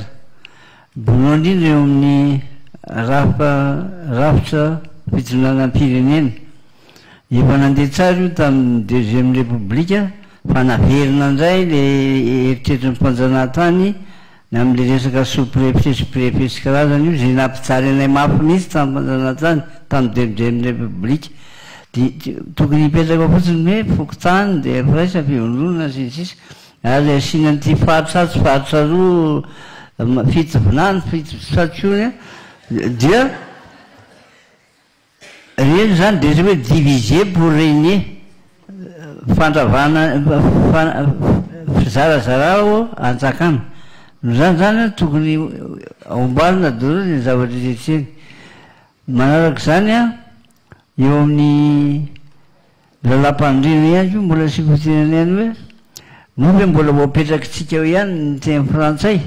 satria io olana be na aminay eo amin'ny atoko politique directement paka MTP dia hoe misy tsy makasitraka ny teny malagasy amin'izao fotoan'izao io ny a ny foko sasany fa hoe teny namerina io zavatra io hoe amin'ny fomba hoana ny anazavana zay zavatra zay fa mbola manjaka dia manjaka zay amin'ny faritra sasany eto Madagasikara io zany a dia asiana koa jerevana tokony indrindra ao amin'ny nareo mpikatroka ao amin'ny université sy ny karazany zany a tokony andindra ny amatatra andalina ny teny malagasy mba teny tokana ny resantsika eto Madagasikara ary tsisy teny vahiny ampidirina amin'ny tenitsika zay tsy fahita any amin'ny firenena-kafa sasany ihany fa tsika ihany manao an'io misaotra tovoka ya Andriamatoire Jonar Mapianina mandeka Andriamatoire Jonar Mapianina tamin'ny taondasy ianao dia nanandrana mikitikitika ny sain'ny malagasy ny anova andininy sasasasany tao amin'ny lalam-pandrenana tsy tafavoaka le izy raha tafaverina amin'ny fitondrana ianao ho tanterahanao ve zay tsy maintsy amboarina lalam-pandrenana satria dia hita mazava fa tsy mifanaraka amin'ny tokony ampandrosoantsika ny firenena ary tokony hampisy fitonina sy filaminana eto amin'ny firenena io lalam-panorenana io ka efa nitarika adevitra tsy tamin'ny heritaona ihany fa talohan'izay nitarika adevitra fa dia zao mbola tsy masaka angamba le izy dia hoy za hoe miandro ny fotoanany zany zavatra zany fa tsy manana fahefana miopapan'izany ny filoham-pirenena ao anatin'io mba mety diso famaky angamba raha matompo tsara fa tsy manana fahefana meo papanydrany ary tsy mbola mivarotra ny tanyrazan'izany ny filoam-pirenena kely varavety azy tsy mivarotra ny ranomasiny zany ny filoam-pirenena teneniko eto masiny voaka malagasy zay manaraka zany fa azafanandalitra am'izany voaka malagasy raha nisy zany a io anao mpitsara trioako trio ianao kepitsara trio dia hitatsika zany zavatra zany fa matoa tsy nisy zany a dia satria tsy misy zavatra zany fa dia ozy aho hoe tokony avaozony fa zao nge zavatra ngezabe lalàna eo am'izay andrafetana azy a zavatra ray zay fa ny fampiarana azy sy ny olona mampiatra azy zay mbola zavatra faharoa ipetrahany adevitra koa misaotra topoka mbola manana 9 minitra ianao amin'ny farany ihany topoka raha matoa hoe maharasolo voangy efa resaka foany fa misy ny fiovan'ny fitondrana lalahm-panorenana anova lalahm-panorenana anova lalahm-panorenana ka zahay zany dia sa manova sady sa miova raha ilainy zany fa tsy zay aloha ny tanjona amin'izao fa ny fampandrosoana ny firenena sy famerenany amin'ny laonya ny firenentsika tsara ny sy ny androm-panjakana isan-karazany mba isi ny équilibre de pouvoir fa kosa tokony avaozina sy atsarana ny fomba fiasa ao amin'ny antenimera-pirenenao zay raha tsika mahalala ny zava-misy eo koa ny eo amin'ny sena io zany a tokony atsaraina fa tsy tokony foanana satria ilaina ny équilibre de pouvoir mba tsy isiny fanararotana sy fanapara-pahefana mioapapana ilaina ny équilibre de pouvoir eo amin'ny misy nefa zavatra anankiray tiako tsongoana ao amin'ny lalahm-panorenana amin'ny arena kibontany io zay fantatro zay ao anatiny ataoko hoe manana fahaizana amin'io ao zany misy ovaina kely raha ilaina satria atsika eto Madagasikara dia manana arena kibontany zay mioapapana raha oarina anisan'ny tena manan-karena atsika amin'ny resaka pétrole sy resaka gaz ao amin'ny resaka inona moa colle charbon eo koa ny énergie ka ao amin'ny lalahm-panorenantsika misy lesoka kely tsy te amela betra zay fa manjary mamely tsy tena ratsy olona fa tsika mijery ny hoavy sy hoe anatsara ny hoavy sy anavitra ny firenena ka ao zany le arena kibony tany zay misy amintsika io fa ataotsika hoe raha tambatra fotsiny efatrany 100 milliards de baril eritreretinareo tena 100 milliards de baril nefa ny baril anankiray $80 tsy anao ny multiplication fa ampy mihitsy zany hanavotatsika ny firenentsika tena nay dia manam-pahaizana ampy hitrandraka an'io fa miandry ny volonté politique sy ny fitoniana eto amin'ny firenentsika mba hahafahana manatanteraka an'izany io arena kibony tany io no ahafahantsika manamboatra ny lalana ahafahantsika manamboatra ny fitsaboana mahaimaim-pona ahafahantsika mampianatra ny zanantsika tsy tokony isy mihitsy zany zaza atao tena hoe forcena mihitsy ary tsisy zaza tokony tsy anatra zany ka tsika navita an'izay tsika tamin'ny ady amin'ny polo iny le maninona raha ataotra an'izay koa fianarana mandeha isa-trano dia sina marika hoe ianao tsy nanao vaksiny dia ataotra izay koa ny zanakareo hoe mianatra tena misy vérification mihitsy zany ny era Madagasikara ampianarina ny zaza io zany sazina ny ray aman-dreny tsy mampianatra zaza dia ampiana ny ray aman-dreny tsy manana fahalalana tsy manana ny ampy ampianatra ny zaza manana no ety manana atsika anateterahantsika an'izany eo koa mbola resaka fahasalamana atsika rehefa avy eo fa nytiako atsindray dia zao amin'ny satria foefoezina li satria fa 7 minitra amin'ny souverain fund tsy voadika amin'ny teny gasy izy io ny amin'ny resaka volamena zay haitsika tsara ny abetsahany io eto platinum eo ny uranium voateniko teo ny solika reo zany tokony ho tatana atsika amin'ny ara-drany mba hitazomatsika ny vola manana fahaizana amin'izany tenanay mba tsy tonga ny vola malagasy io ho latsaka foana mba hahafahantsika manana atao hoe pouvoir d'achat fa fahamividy ahafahantsika manandratra ny fahampianatsika apiko kely amin'ny énergie délestage io zany tsy tokony isy zao tsy hoe nanao lobbyny zany hoe fanetana ny eran'izao tontolo zao ny tenanay satria mijaly ny gasy amin'ny délestage isambolana za mitondra mpamatsy vola sy ny olona teknôlojia eto anao an'io raha m'izao fotoana zao zany tsy tokony isy ny délestage fa ny teny tamin'ny fitondrana zao hoe allo za hiasa zaho tsy andeha télé za tsy hitady fa hiasa ho azy za ty délestage ty mila foanana ary reto ny olona afaka manafona aty reto mifamatsim-bola reto andao atao ty ary efa énergie solaire maro sy ny énergie hydraulique maro nefa natao a era Madagasikara fa misy sakasaka anao a zay tsika hoe tsy sikera fa mitsinjo ny hoavy ka zay ny amaranako azy sotra indrindra tomboka enina minitra latsaka kely zany ny anjara fotoananao farany a Andriamatoa Narson Stéphane 4 minitra 7 sekondra no anjara fotoananao a ny azo atao anao ngamba dia ny hoe raha iresaka lalam-panorenana anao a dia zay tenenao azy eo fa tonga dia farano amin'izay amarananao azy a ny resadresaka izay fanaovantsika eto 4 sy 20 sekondra ngamba ho an'ny rehetra le izy a dia rehefa aveo samy manana ny crédit anareo a dia zay propagande ataonareo amin'izay rehefa aveo tsisy loahevitra any malalaka zany loahevitra amin'ny ampahampitenenana farany raisinareo candidat tsirairay avy Narson Stéphane ny ranom-panondrena moa dia zavatra masiny io ary saropaty ary tsy azo kitikitehina foana izy io fa misy antony lehibe mazava misy amin'izao fotoana zao dia tokony hovaina tokoa ranom-panondrenana io ary tsy vitany hoe olona ray no manova azy fa tokony isy consensus national zany miaraka midinika ny zavatra hovaina amin'io lalanam-panondrenana io maka exemple tsotsotra fotsiny satria foana fohy fotoanako fa voalohany amiko dia tokony averina ny province autonome zany ary ahena nisan'ny région zany resaka fititsinany ahena nisan'ny région ahena ny isan'ny ministère ahena ny isan'ny député ahena ny isan'ny sénateur tsy foanana izy fa ahena satria mila mitsitsika ao koa ampitomboina ny andraikitry mivoaka misy zava-dehibe io satria io no tena akaiky mivahoaka ary izy malala ny olana ny vahoaka ao koa ny laïcité de l'État zany miverina amin'izay satria tsy tokony afangaro ny fivavahana sy fitondram-panjakana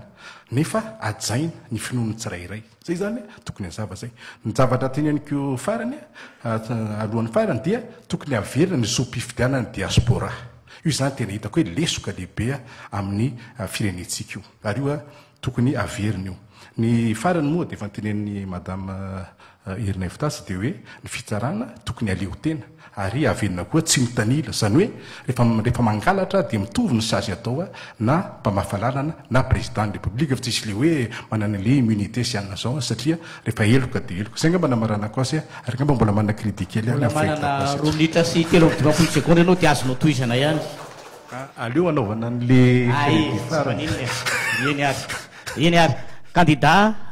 Roland Ratsiraka efa niresaka momba lalam-pandrena no mbola manana 12 minitra za tsy afaka anakatra zay any andohanao hoe inona ny tena nitsitsina ny fotoana ino teneno ary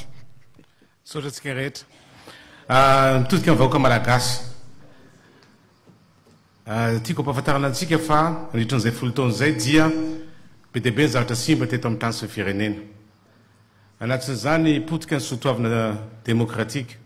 potika ny sotoavina kristianina lasa fangaro ny politika sy ny fivavahana miazakazaka indraindray ny mpanao politika manome vola amin'ny fiangonana dia atao mandeha aminay anao manjery reny za koa nanampy ny fiangonana foana hatramin'izay ka hatramin'izao fa tsy tiako tsony mandeha amin'ny ainao manjery satria tsy azo afangaro ny politika zay tsy madio sy ny fivavahana zay fantatsika rehetra fa madio zay zavatra zay zao dia tsy maintsy averina amin'lohany arenina zay zavatra zay potika ihany koa ny sotoavina enti-paharazana miena ny firaisakina miena ny firalahiana noho ny antony maro samihafa noho ny antony fahantrana noho ny antony zavatra iainantsika menakavy ankehitriny ka ny programme anasa zay totosaintsika manomboka amin'ny taona ho avy dia ho an'ny vahoaka malagasy fa tsy ho an'ny Roland Ratsiraka satria Roland Ratsiraka tsy mila manan-karena tsy anatin'ny tanjona anatin'ny fiainako mihitsy za manan-karena zany fa za mila vahoaka malagasy manan-karena ary tsy ho isy zany hoe eo ampitatanana dia angoro-karena dia anambola be tsy toko sy foroana dia rehefa misy ny fividianana dia afafy amena amin'ny vahoaka malagasy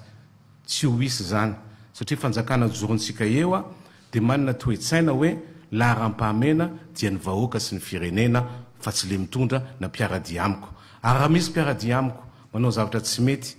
dia tsy maintsy fahaizany lalàna izy satria ny lalàna dia tsy maintsy ianao voalohany indrindra no manome ohatra eo amin'ny tany sy ny firenena fa ianao dia voalohany anajany zany lalàna zany ny foto-kevitra ijoroan'ny RIR na hoe résultat et impact rapide pour Madagascar na hoe rindra iaviany raitra ho an'ny Madagascar dia teboka telo teboka voalohany fambolena anatin'izany fiompiana anatin'izany jona zay arindrantsika teboka faharoa dia fizahan-tany zay ataontsika aingana ampiakarantsika indroa eny na intelo eny fizantany faran'izay malaky amatokiananareo fa na europlan io ankehitriny zay natao hoan'ny vahiny ataontsika ho an'ny vahoaka malagasy io be debe ny vahoaka malagasy andeha europlan fa tsy andeha taxi brosintsony satria mirary de mirary mividiny europlan nitepoka fahatelo dia ny fanerenana ny lony ny tany tandalana ka zany rehetra zany tsy vita moramora fa mila zavatra naresako teo hoe fampidiram-bola tena ataontsika hoe mafonja aingana dia azahoantsika tsika menakavya résultat économique boom économique pour Madagascar zany hoe tsy ary nisy le zavatra nareventsika rehetra zany mitodika amin'ny ray aman-dreny ako zay mijery nyty émission ty androany ray aman-dreny rehetra zay efa maro ny olona namony ainy teto Madagascar no ny antony maro samihafa momba amin'ny fiainana fa tsy ary nahita amin'ny Madagascar nandroso zany manomboka amin'ny taona ho avy toplaso tokovavy ny fanamby ataontsika dia tsisy tsony niady an-trano eto amin'ny tany sy ny firenena tsisy zany mpanao politika hiady zany tsy misy zany fidinan-dalambe zany non fa zavatra misy dia ny fiavana mafisina aramena sehatra fa ny miasa daholo ny olona rehetra na olona tsy mombanao ary zany natao zay mahazo midina sa hoe tsy sakananao le izy rehefa le fidinana an-dalambe ny fidinan-dalambe dia tsy ho isy satria maninona enona ny olona rehetra amena asa ny olona rehetra ary tsy atao fitaovana politika donc zany a tsy tsony zay toetsaina zao hoe tsy mahazo miteny amin'ny télévision raha koa tsy mahazo miteny amin'ny télévision raha be mahazo miteny daholo zany nanina radio taloha ny olona rehetra mahazo mitsikeranako amin'ny radio fa omalana anao meeting dia nisy olona mena micro dia ny anankiray nitsikeraná tsy mampaniny zany fiainana zany andraindray anao mety manitsy ny zavatra ataonao koa satria mitsikeranao le olona tsy problème zany fa ny zavatra atao a terena manao politika ny olona rehetra politika misongadina loatra tontolon'ny fanabeazana dia asaina manao politika daholo ny mpanabe non efa tsika tonga amin'ny fitondrana tsy misy hoe tsy maintsy amin'ny TS daholo ny olona rehetra mpampianatra non ampianatra izy fa tsy anao politika efa tsika mitondra eo dia ny assistant ino mozy ty ny inspecteur de santé reny le miasa amin'ny santé rehetra reny médecin chef tsy mahazo manao politika reny a tsy mahazo miaraka amiko amin'ny politika fa hitsabo vahoaka malagasy zay ny antondra tsisy tony politique politicienne fa vitatreo tonga ndray ny fividianana dia manao politika daholo ny zay menakavy mahazo manao daholo fa vita ny fividianana dia fampandrosoana ny tanjona ny be ny tanàna raha vao tsy miaraka aminao tsy amena moto be ny tanàna raha vao tsy miaraka aminao dia atao an'izao atao kilabo non ameko moto daholo na miaraka amiko na tsy miaraka amiko any lehibe ny fokotany zao tsika miteny zao dia ameko moto daholo reo a vao tonga ako dia ameko moto satria kitro farany fampandrosoana ny lehibe ny fokotany ihany koa tsy azo atao akilabao ary ho an'ny olona zay mieritreritra hoe ataovy province autonome tsy zany ny problème Madagascar fa ny vola mety amin'ny fanjakana tonga dia alefaso any amin'ny commune za mahay tsara zany hoe commune zany tonga dia alefaso any a tsisy itsony zany hoe sekoly zany tsy vitany tsy any klasy satria io commune io tonga dia ame famatsim-bola izy a zay sahaza anazy zavatra mitrangany tsy ohatry zany fa hoe miaraka aminao le commune dia maha subvention tsy miaraka aminao le commune dia tsy amena subvention tsy isy tsony zany toplace tovafa ny vahoaka malagasy dia mitovy ny politika ajanono any zatsy na tonga na manao politika par défaut fa za tsy tia politika fa par défaut zany hoe tsy maintsy tereny zavatra anao mikasika politika zay vao lasa be ny tanàna na hoe lasa solomavambahoaka na hoe lasa filoham-pirenena fa rehefa tonga eo ahako a dia jerevanareo fa ny toetsaina manjaka eto amin'ny tany sy ny firenena dia filaminana fa tsy ady an-trano dia reo namako mpanao politika rehetra eo dia jerevinao fa tsisy mifanenjika zany tsy hoe apetrako amin'ny fidondrana ianao androany dia anjeko na ianao rapizo dia non toetsaina lomorona toetsaina lozany toetrandro zany tsy mety amintsika menakavy zany tsika tsy mahazo miady fa miombona ary tsy ilaina hoe mivavaka isan'andro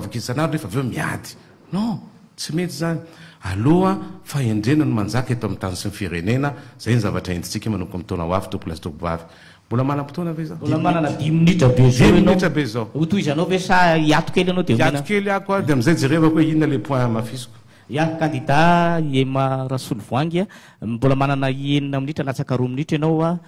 10 minitra sy 20 seconde ny fotoananao a na ho taperinao na hiato kely ko ianao a hiaino zay ambarany sasany reny eo amin'le fanabiazana tiako iverenana kely satria important be io ny eo amin'ireny sy ny zaza ny fanabiazana dia miainga any amin'ny tokantrano ary ny manodidina ka eo amin'le fahasalamana zany important veriko hoe isy an'izay sujet zay androany hoe fahasalamana satria tena hoe important zany ny hoe atao maimaim-poana ny fahasalamana fa mijaly ny olona fantatra atsika angamba fa tsy tantara hoe ny olona na dia marary be rehefa andrasana ho faty vo hoentina any amin'ny hôpitaly na tonga any amin'ny hôpitaly ary lany vola dia hoentina mo dia tonga any an-trano maty fantatra atsika koa fa betsaka ny vehivavy maty am-piterana na tsy maty am-piterana ary tonga any an-trano herinandro vetivety eo na ninona tampoka eo maty ka eo zany amin'le fitsaboana ny fanampina important be zany io ny reny sy ny zaza fikolokoloana ny reny sy ny zaza anisany tena atao hoe lara-pamena koa tiako iverenana kely zay dia ny anankiray tiako iverenana koa eo amin'le souverain fond zany hoe amin'ny arenantsika eto zany raha misy olona orinasa tonga hitrandraka ny arenantsika tsy maintsy mametraka latsakemboko any amin'ny kitapo-panjakana souverain fond io zany ho an'ny taranaka mifandimby io fond io tsy ampiasaina akoriny fa ahodina zana-bola no ampiasaina efa be dia be ny firenena manao an'izany ka tsika manana rena be ratran-drahantsika io dia ny fond souverain fond ho an'ny taranaka mifandimby zany io zany ny zana-bola avy amin'io no hoe tsika matsinana zany fahasalamana anomezana fahasalamana fitsaboana maimai-pony zany anomezatsika ny fanabiazana maimai-pony zany anaovantsika lala ka araka ny fitrandrahana ny arena-kibony tany ny arena voajanahary eto amintsika tsy ny ambany tany tsy ny ambony tany hafa ny andranomasina io zany no oentina hampanaka rena Madagasikara satria hitombo foana io fond souverain io hitombo foana ary ny zana-bola ihany ka exemple amin'izay zao raisiko mba azahoanareo an'izy Norvège tany Norvège zany anisan'ny pays tena atao hoe nahantra taloha nefa noho nio fampiarana an'io souverain fond io efa ataontsika hoe 136 trillion ny vola gasy tsy mahalaza azy tsony dollara zany ny souverain fond zany hoe zana-bola avy amin'io zany tsy lanitsony zany hoe ny taranaka ho avy zany mbola anakarena lavitra ary mandrak'izay doriamena azotsika mpiariny eto Madagasikara io ary io no ataontsika fotsiny anaovantsika ny tetikasa rehetrarehetra Madagasikara zay tsy nofinofy satria zavatra efa voadinika anay io ary ny tiako tenenina sao dia tapitra ny fotoana be dia be zany reo tetikasa nataonay be dia be ary efa vonona izy io ary efa nampiarina dia raha tonga amin'ny fitondrana zany ao anatin'ny 30 jours zany dia efa isy fiatraikany any amin'ny vilany sy any amin'ny tokantrano ny tsirairay avy izy io zany miandro fotsiny hoe tonga amin'ny fitondrana ahafahana manatanteraka an'izy rehetrarehetra reo ary eo anatin'ny heritaona satria efa natomboka ireo fa tsy hoe resaka mbola tabatra fa efa natomboka eny ary mbola manana 2 minitra 9 secondes anoisa hiato kely aloha eny ary candidat herinay vo fanirisoa 2 minitra sy 9 secondes ny ampo-potoananao dia anao ny sehatra ry tsisy tsona renanio ve tsisy tsony 2 minitra sy 7 folo sady marana ianao zany manova propagande ie amarana ko azy angamba dia manentana ny malagasy rehetra mifo azy ary malagasy ary mila diovina io fifidianana io fa fenosoka ny fanomanana zany fifidianana zany ka raha tsy taitra amin'izao isika tena miteny anareo koa candidat reo fa raha tsy taitra amin'izao isika ireo olona vorovoriana reo tsisy afaka hifidy fa zay olona afaka hividy ny fandresena ihany no lany eo ary dia hiverina indray ny zavatra efa ratsy ny ainatsika ny famarotana sy ny fanabotriana tanindrazana nisy zany fond souverain lazainao zany madame Emma ataondreo any posy zany rehefa tsisy tantandalana eto fa mahaizantsika aloha hifidy izany olona afaka hametraka an'izany tantandalana zany hamehezan'ny tenany sy ny olona ato ambaniny firenena satria mananjora olo reo ary ny zo fototra dia ny zo hifidy akoatra ny liberté d'expression zay mialatsiny fa tsy maintsy teneniko eto misy censure ato amin'ity TVM ity satria ny oronan-tsarinay zay misy 3 minutes imbaly de tsy navela ivoaka ka eto de miteny hoe avoakanareo ve satsia Andriamatoa Joarina Voajanahary izay oronan-tsarinay zay manomboka androany 3 minitra isan'andro zay tokony nivoaka tamin'ny herinandro fa misy censure eto zo nefa liberté d'expression ary de nivingavinganareo zany zonay zany izahay de tsy anaiky tantadalantsika manajo izahay ka de omelo zonay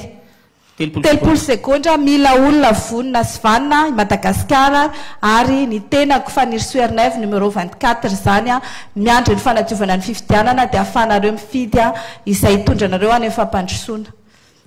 Eny ary misotranao ary arabaina anao fa dia mbola nisy ambony kely ara ny telopolonao tsy ho aniza ho anizy iny fa dia ho an'ny vahoaka malagasy. Andriamatoa Rajonary Mampianina 10 minitra sy 12 sekondra no ampim-potoananao ndao zatsy izy.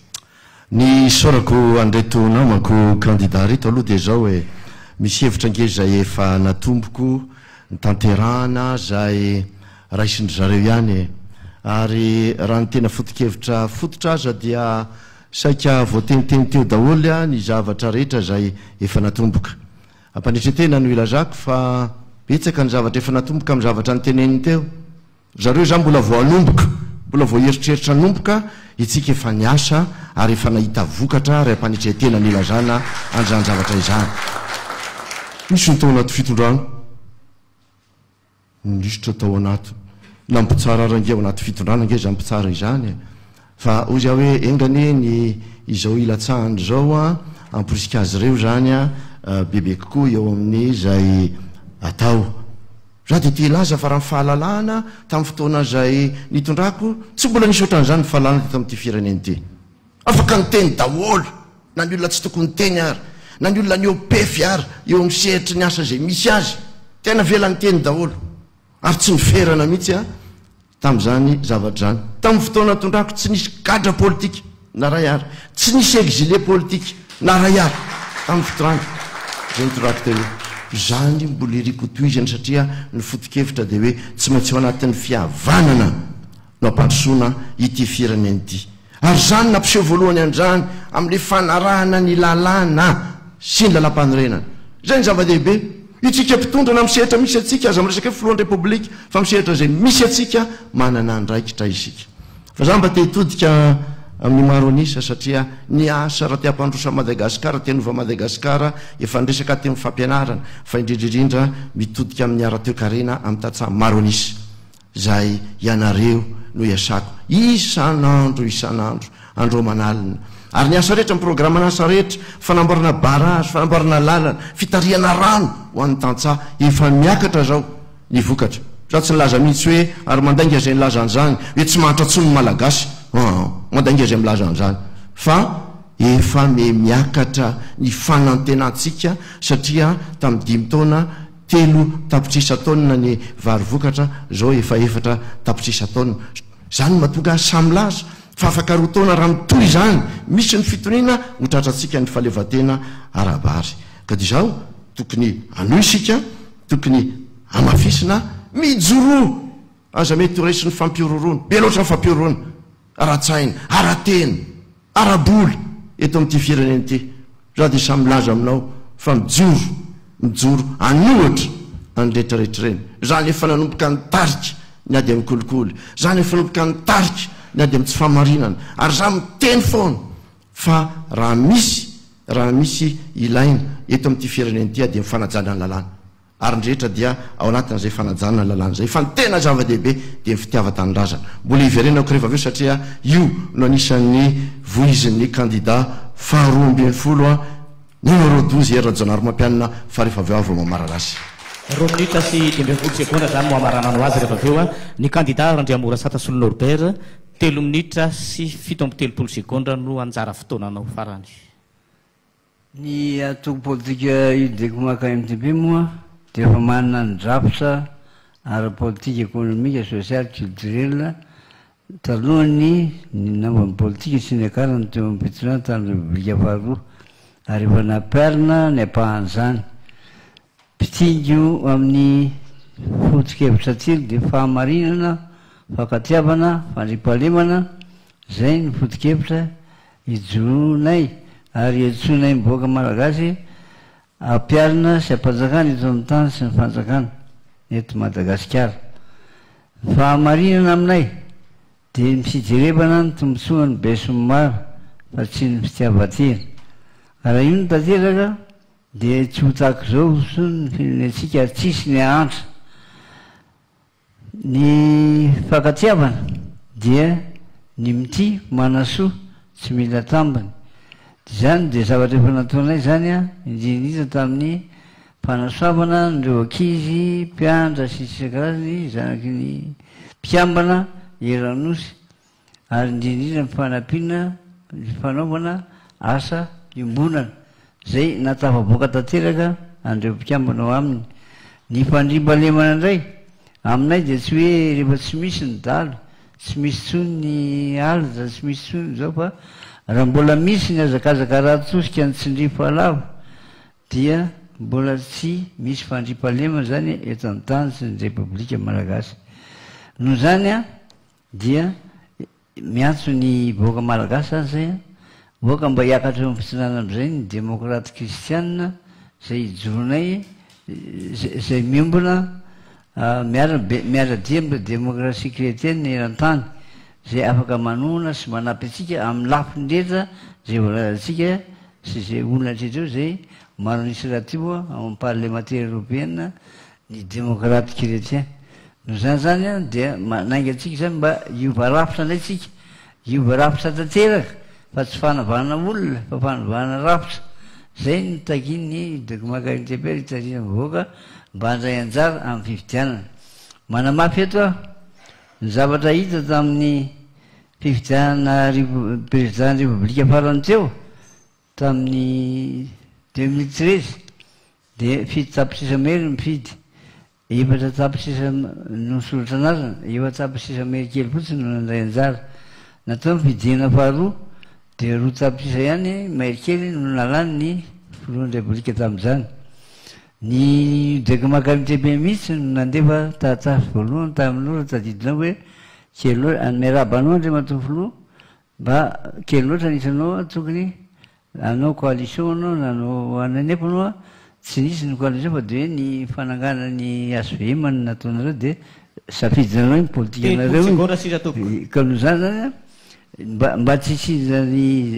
zavazay dia hoe okotsika vahoaka malagasy rehetra ndray anjara amin'ny fifidianana ary ifidy aroka tsy voavidy ny safidiny fifidianantsika. No zany zany a dia andresy tanteraka ny fahamarinana, fakatiavana, fandriam-pahalemana ary tsisy tsony ny osika sy ny karazana. Eny ary misotranao nanaja ny fe-potoana izay nomenanao a dia miroso amin'ny anjara fotoana faransika candidat Narson Stéphane 2 minitra sy 7 sekondra. Ny voalohany indrindra aloha dia miantso ny vahoaka malagasy rehetra andeha hifidy satria zo io ary adedy amin'ny firenena na izy ny zavidinareo mandehana amin'ny fidy aloha. Ny faharoa amin'izay candidat moa zany numéro 16 ty hitanao rety ato ny didy folonay satria zanaka kristianina koa na dia hoe mila ny liste de l'état dia ny filoha araky ny tenin'ny madame Erzo teo dia anompo fa tsy otopoina. Zay zany a zavatra ilaina amin'ny filoham-pirenena. Ny momba andralam-pandrena moa nresantsika teo zay tsy voatengo dia efa nyteneny monsieur Rajonary teo koa fa théoriquement tsika manana article be da be fa tsy amin'ny application zany a tsisy manaja n'le lalanytsika ary zay zavatra tsy mety satria nanova pireny tsika rehefa tsy miappliqué antsika ny zavatra soratanao dia tsy ova mihitsy ty zavatra dia avitsika. Dia momba mikolokolo indray aloha dia averiko ely eto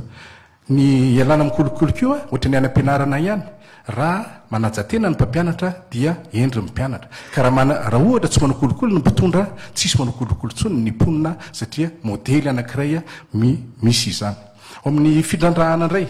rena kibony tany io dia mba mila kosa atsika le hoe précaution zany amin'ny mponina zany zay tsy hoe ny tany fotsiny fa nyponina koa mila jerena mijery ny cueme manafort dauphin antsika makanonareo mikoaka ny zaza misy sampony ny lehibe mikoaka inona mahatonga zany betsaka le retour de radioactivité avoako ny fitrandrahana io ary tsy zakany zanak'olombelona ntsony ny tuliara ndreny misy projet hoe tuliara sansaty 3 fois 4 fois ny radioactivité mivoaka amin'ny cueme maneo zavatra io ka tsika manana tany ngety be manankarena ka anao raha janony io fa manao zavatra hafa zay zany zavatra angatahanay ny faharoa moa zany dia zay zany mba hoe fandrina zany mba nofinofo zay le hoe vihina lavitra irina anakarena dolo ny malagasy manakarena zany koa tsy hoe mihefoefo fa manana ny fiainana hoe décembre tenin'ny frantsay mialatsina aminao am'le hoe mifamifangaro miteny gasy teny frantsay tsy any ny zava-dehibe fa le fitiavana tandrazana ato anatiny no tena zava-dehibe fa tsy le zavatra superficiel hoe miteny gasy ianao miteny frantsay de tsy maintsy miteny gasy zay ngamba no azoko atao dia mirra am'le fitiava-tandrazana ty tandrazana dodolo tsika ka efa milaza tian'zany aza midiny tandrazana zay ngambanao maranako azy dia mivatika ato amin'ny candidat Roland Ratsiraka croisé tsika amin'ny farany avady de makato de miverina ato amin'ny madame Solovoangy mbola manana 10 minitra sy 12 secondes ianao io mbola tsy mbola tsy azonao taperina io atao ary aleo taperina fa voafetra ihany koa ny fotoanatsika gestion fotoana angatsy libre libre fa fitao monsieur Roland Ratsiraka aloha fitaina farany fitao farany fitaina farany indro zany fitaina kely aloha mialatsiny mivoaka miaraba ny voaka manakara koa sy farafangana satria mialatsiny am'zareo satria tokony nanao meeting atany koa mivory marobe zareo teo nefa nyza koa tsy tonga ka de mialatsiny mialafondro fa tiako najaina ty fotoana ty androany zay fotoana dehibe ho an'ny vahoaka malagasy ihany koa dia mialatsiny zay merci zay fotsiny ve eny ary madame Emara Solovoangy ho zaraiky ro koa zany nena ny vahoaka malagasy efa nolazaiko teo fa manakarenitsika manakarena ara-kolotsaina manakarena ara-voajanahary ka mifamerenatsika ny asiny ny kolotsaina ny asiny ny hoe mamalagasy sy ny kolotsaina malagasy sy ny famerenatsika no amin'ny laoniny reo arena voajanahary-tsika reo no fahatsika mampandroso ny firenena zay efa mivelabelariko teo tsy nofinofy akory zany fa efananatsika daholo ny élément rehetrarehetra ary rehefa nilazaiko teo fefa nanomboka ny karakaran'io zay fa mataona maro fa mila zany tonga ny fitondrana vo afaka manatanteraka le fiovana tanteraka ka miangavy zany vahoaka malagasy fidio docteur Emara Solovoangy laharana 9 fa ao anatin'ny fotoana fohy monja de isy fietraikiny any amin'ny vilany any amin'ny tokantrano tsirairay avy ny asa ataotsika eny ary ny candidat Roland Ratsiraka moa de miady ny teny farany mino fa tsosarotiny am'zany ianao andre matoy Ratsinaro mampianina fa ny 2 minitra 12 secondes anao de omenanao ny antso ataoko moa dia amin'ny vahoaka malagasy zay isorako satria matofy loam-pirenena tonga hatramin'ny farany dia satria tao ny vahoaka malagasy zay nanoana azy maro anisa nanoana azy matoa tonga tam'izay tanjona izay izy misy ihany ny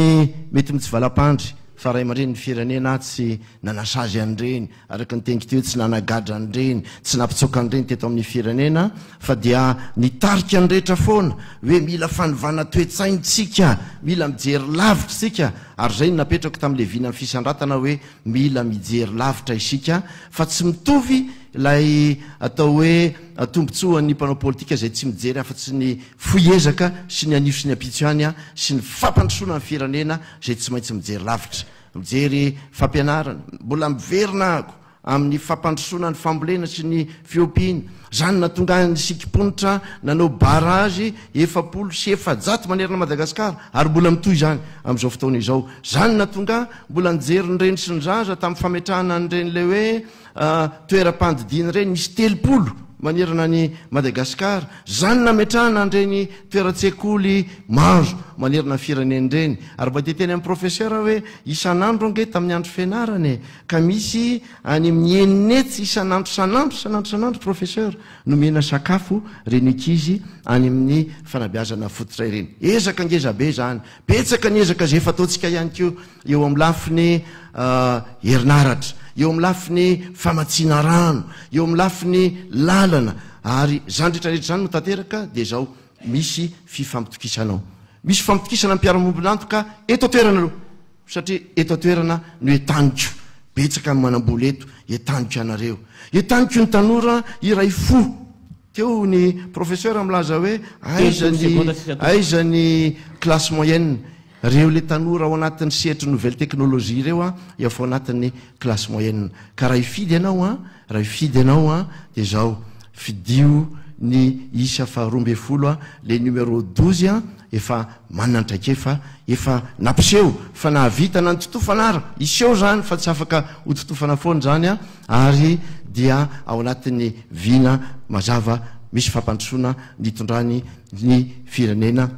ary tena ao anatin'ny tena fitiava-tanindrazana ary sorako anao ny fanometanana amin'izany numéro 12 any no antsika tompo klasy tompovavy sotrandrina toko miverina atao amin'ny candidat rolara tsiraka sika mbola ho zaraina roa ve ny efatra minitra sarika amin'ny 20 seconde anao tompoko sa ahoana lefa tsika ka ndavary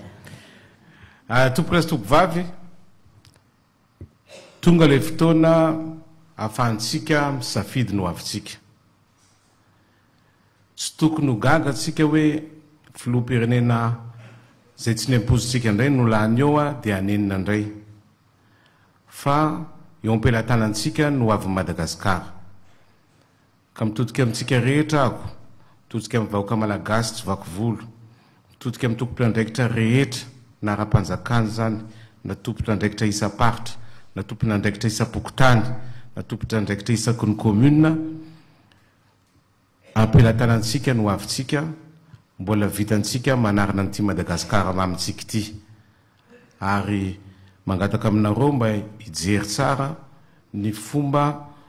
fandehanan'ny fifidianana ary azagaga fa maro nitondra zavatra manindry meeting fomban-javatra zany tsy afaka menatsiny zareo fa tsika kosa ohatra ny anay zao dia rehefa manao meeting dia tsy mividy olona tsy manome vola olona fa tsy mitondra artiste fa tonga ihany ny olona mijery fa ny sasany kosa tsy manao tahaka zany fomban-javatra zany satria tsy anatin'ny kolotsainanay hatramin'izay nanaovako politika hatramin'izay nanaovako meeting no mividy olona manao meeting fa tsy kolotsainantsika zany ka tsy te hiova kolotsainako fa tsy maintsy tazoniko zay satria sotoavina nameny ray aman-dreniko anay io ka tiako mpahafantarantsika fa za miaina anatin'izany tanteraka ary tsy tonga tampoka amin'ny fitondrana fa tsy anaonao foana amin'ny fitondrana fa efa niomana hatry ny ela ary tsy ho taitra mihitsy rehefa tonga amin'ny fitondrana satria efa vonona filoham-pirenena koa efa ela ka tsy anaonao foana tsika tonga eo fa le zatra tatavitsika rehetra na ny olona tsy mifidy anary dia azadino amin'izay fotoan'izay fa efa filoham-pirenena ny tena koa dia filohan'ny Madagasikara ray manontolo ampiavana amin'ny vahoaka malagasy fa tsy hoe filohan'izay ny fidy anahako fotsiny ka zay ny anisan'ny zavatra tsy maintsy ampitaina amintsika menakafo satria io fotoana io dia ahafahantsika manova ny tantara amin'ny Madagasikara ka misy matoky ako fa ny vahoaka ny Tananarivo zay anisan'ny eniko fa mitaraina dia te hanova ny tantara Madagasikara misy matoky ako fa ny vahoaka ny Antsiranana zay fantatro tsara ihany koa dia te hanova ny tantara Madagasikara tovy amin'izany Tomasina tovy amin'izany Tsuleara tovy amin'izany Fianarantsoa tovy amin'izany Majanga zany hoe ao ny tanora zay mila asa dia efa nyteneniko teo fanomezana asa sy ny fiofanana faran'izay malaky ao ny vehivavy zay tsy anasa maro tsy afaka mamboly amin'ny tokony ho izy dia mety tsy tiany sasany fa omeko lamasina daholo nareo vehivavy rehetra ao ihany koa ny zokiolona rehefa mandeha manao meeting dia miteny ny zokiolona ary ianao miresaka ny tanora miresaka ny vehivavy fa tsy miresaka ny zokiolona tsotra dia tsotra ho an'ny zokiolona ray aman-dreny rehetra eto Madagasikara dia jerevinareo fa efa tonga amin'ny fitondranintsika dia amentsika asina reo zokiolona reo satria reo mbola manana an'izany sotoavina zany ary ro mbola manana an'izany fahendreny zany na ditra loatra zay ankizy taty afara ataoko anatiny za ka nareo ray aman-dreny no amerina ny lohany zavatra rehetra iara-iasa aminareo za koa ary nareo ray aman-dreny tangalamena ampanjaka zay mihevitry nareo hoe ohatrany atao akilabao ankehitriny dia amena vatsina volanareo ampiely ny fahendrena isapokotany tompoko lasy tompovavy satria ilainy zany zao. Mbola misy telo amby approche toko dia misaotra ny vahoaka malagasy zay hitako zay nieny no rindra iaviny raitra ho an'ny Madagasikara jerevinareo fa iova tena amin'ny tokony izy io Madagasikara mamitsika ity ary nareo rehetra zay ato na tsy mifidy anaro dia namana daholo tsika ho hitanareo fa iara-iasa daholo tsika Madame Brigitte aza taitra nareo. Misaotra ndrindra tokoa dia tsy fantatra zay fomba fikadianao fotoana raha matoa Emarasolo Voangy fa ianao no nanomboka dia ianao no mamarana azy satria mbola manana 2 minitra sy 13 sekondy ianao. Okay. Tiako adiniko ny teny kasika ny tanora satria ny atsika dia manan-karena tokoa amin'ny tanora maro anisy izy ireo ary tena sahirana tokoa amin'ny fitadiavana asa ka tiako atsipy amin'ny tanora rehetrarehetra malagasy eran'ny Madagasikara fa rehefa voafidy tonga eo amin'ny fitondrana itsika dia tsy isy zany hoe problème tsy mahita asa zany satria efa ao anatin'ny kajikajy ao anatin'ny kajikajy ny famoronana asa ho an'ny tanora zay efa nikarakaraina efa mivelobelariko teo ny manampy an'izay dia anareo rehetra zay niantso misaotra indrindra na ny tany vaovao mikasika tona foko na ny tany hoe manahoana izy eo zay manahoana izy eo zay mbola tena mbola tsy salama ary hitanareo fa izaho olona mavitrika fa tandroany tena nila niezaka mihitsy aho tonga eto mba satria tsy ho azoko tsy hotafaveriko daholo niantsona rehetrarehetra ka dia misaotra indrindra tompoko fa ndeha hitsabo tena za rehefa avy eo ka ny tiako tenena zany dia vidio Docteur Emarasolo Voangy ho filoham-pirenena laharana 13. Eny tapitra ny fotoanantsika tompoko vavy sy tompoko lahy misaotra anareo ty lomba misy droit de réponse kely madame Faniry Soa Herinaivo tsy hoe miala bala akory eny miala bala ave tsy elana moa tsy anjaran'ny TVM sy ny RNM ny mitantana io 3 minitra isan'andro fa ny CENI sy ny antsoina hoe cellule de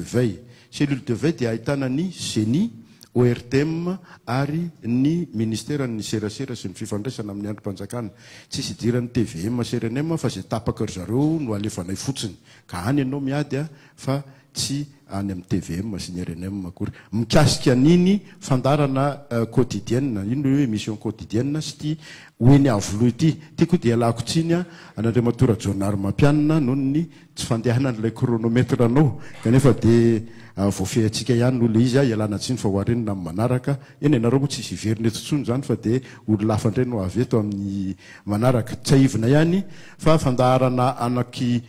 3 ny karakarain'le hoe cellule de veille ny CENI zany CENI ny patronay am'izao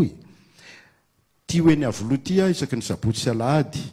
dia le fandarana isan'andro 3 minitra ao amin'ny TVM 3 minitra sasany ao amin'ny RNM isan'andro zany nareo dia afaka mandefa zay tianareo alefa sy le mikasika any amin'ny cellule de veille ao miresaka any amin'ny cellule de veille no miresaka zay zany rehefa mahazo alalana amin'ny cellule de veille reto avy ny alefa dia mandefa fotsiny nge zay fa tsy anjaranay ao amin'ny premier étage topoka ao amin'ny premier étage ny misy ny brown cellule de veille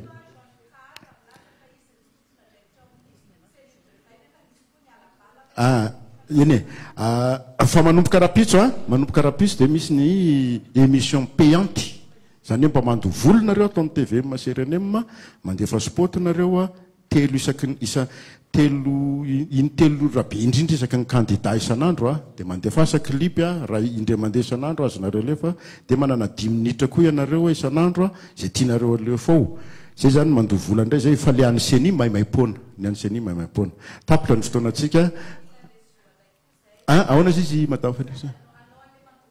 ya alefaso le vola fa ilaitsika ny vola ny ozatry ny fiainana mangataka anareo enina menada mba hijoro eto anoloana eto mba miara-maka sary dia aorin'izay no mifarana ny fotoana ao anatin'izany no amaranantsika ny fandarana eto amin'ny TVM serenema hoe ny avoloha amin'ny asabotsy ho avy ndray tombokivavy sy tombokilava. Ya, mbola tsy miditra aloha ny mpanohana fa ny sary resan'ny candidat rehetra ay anampy madame Rasoupon. Aloha mba sary ho an'ny candidat satria ipetraka eo amin'ny tantaram-pirenena izao zava-misy atrehintsika izao.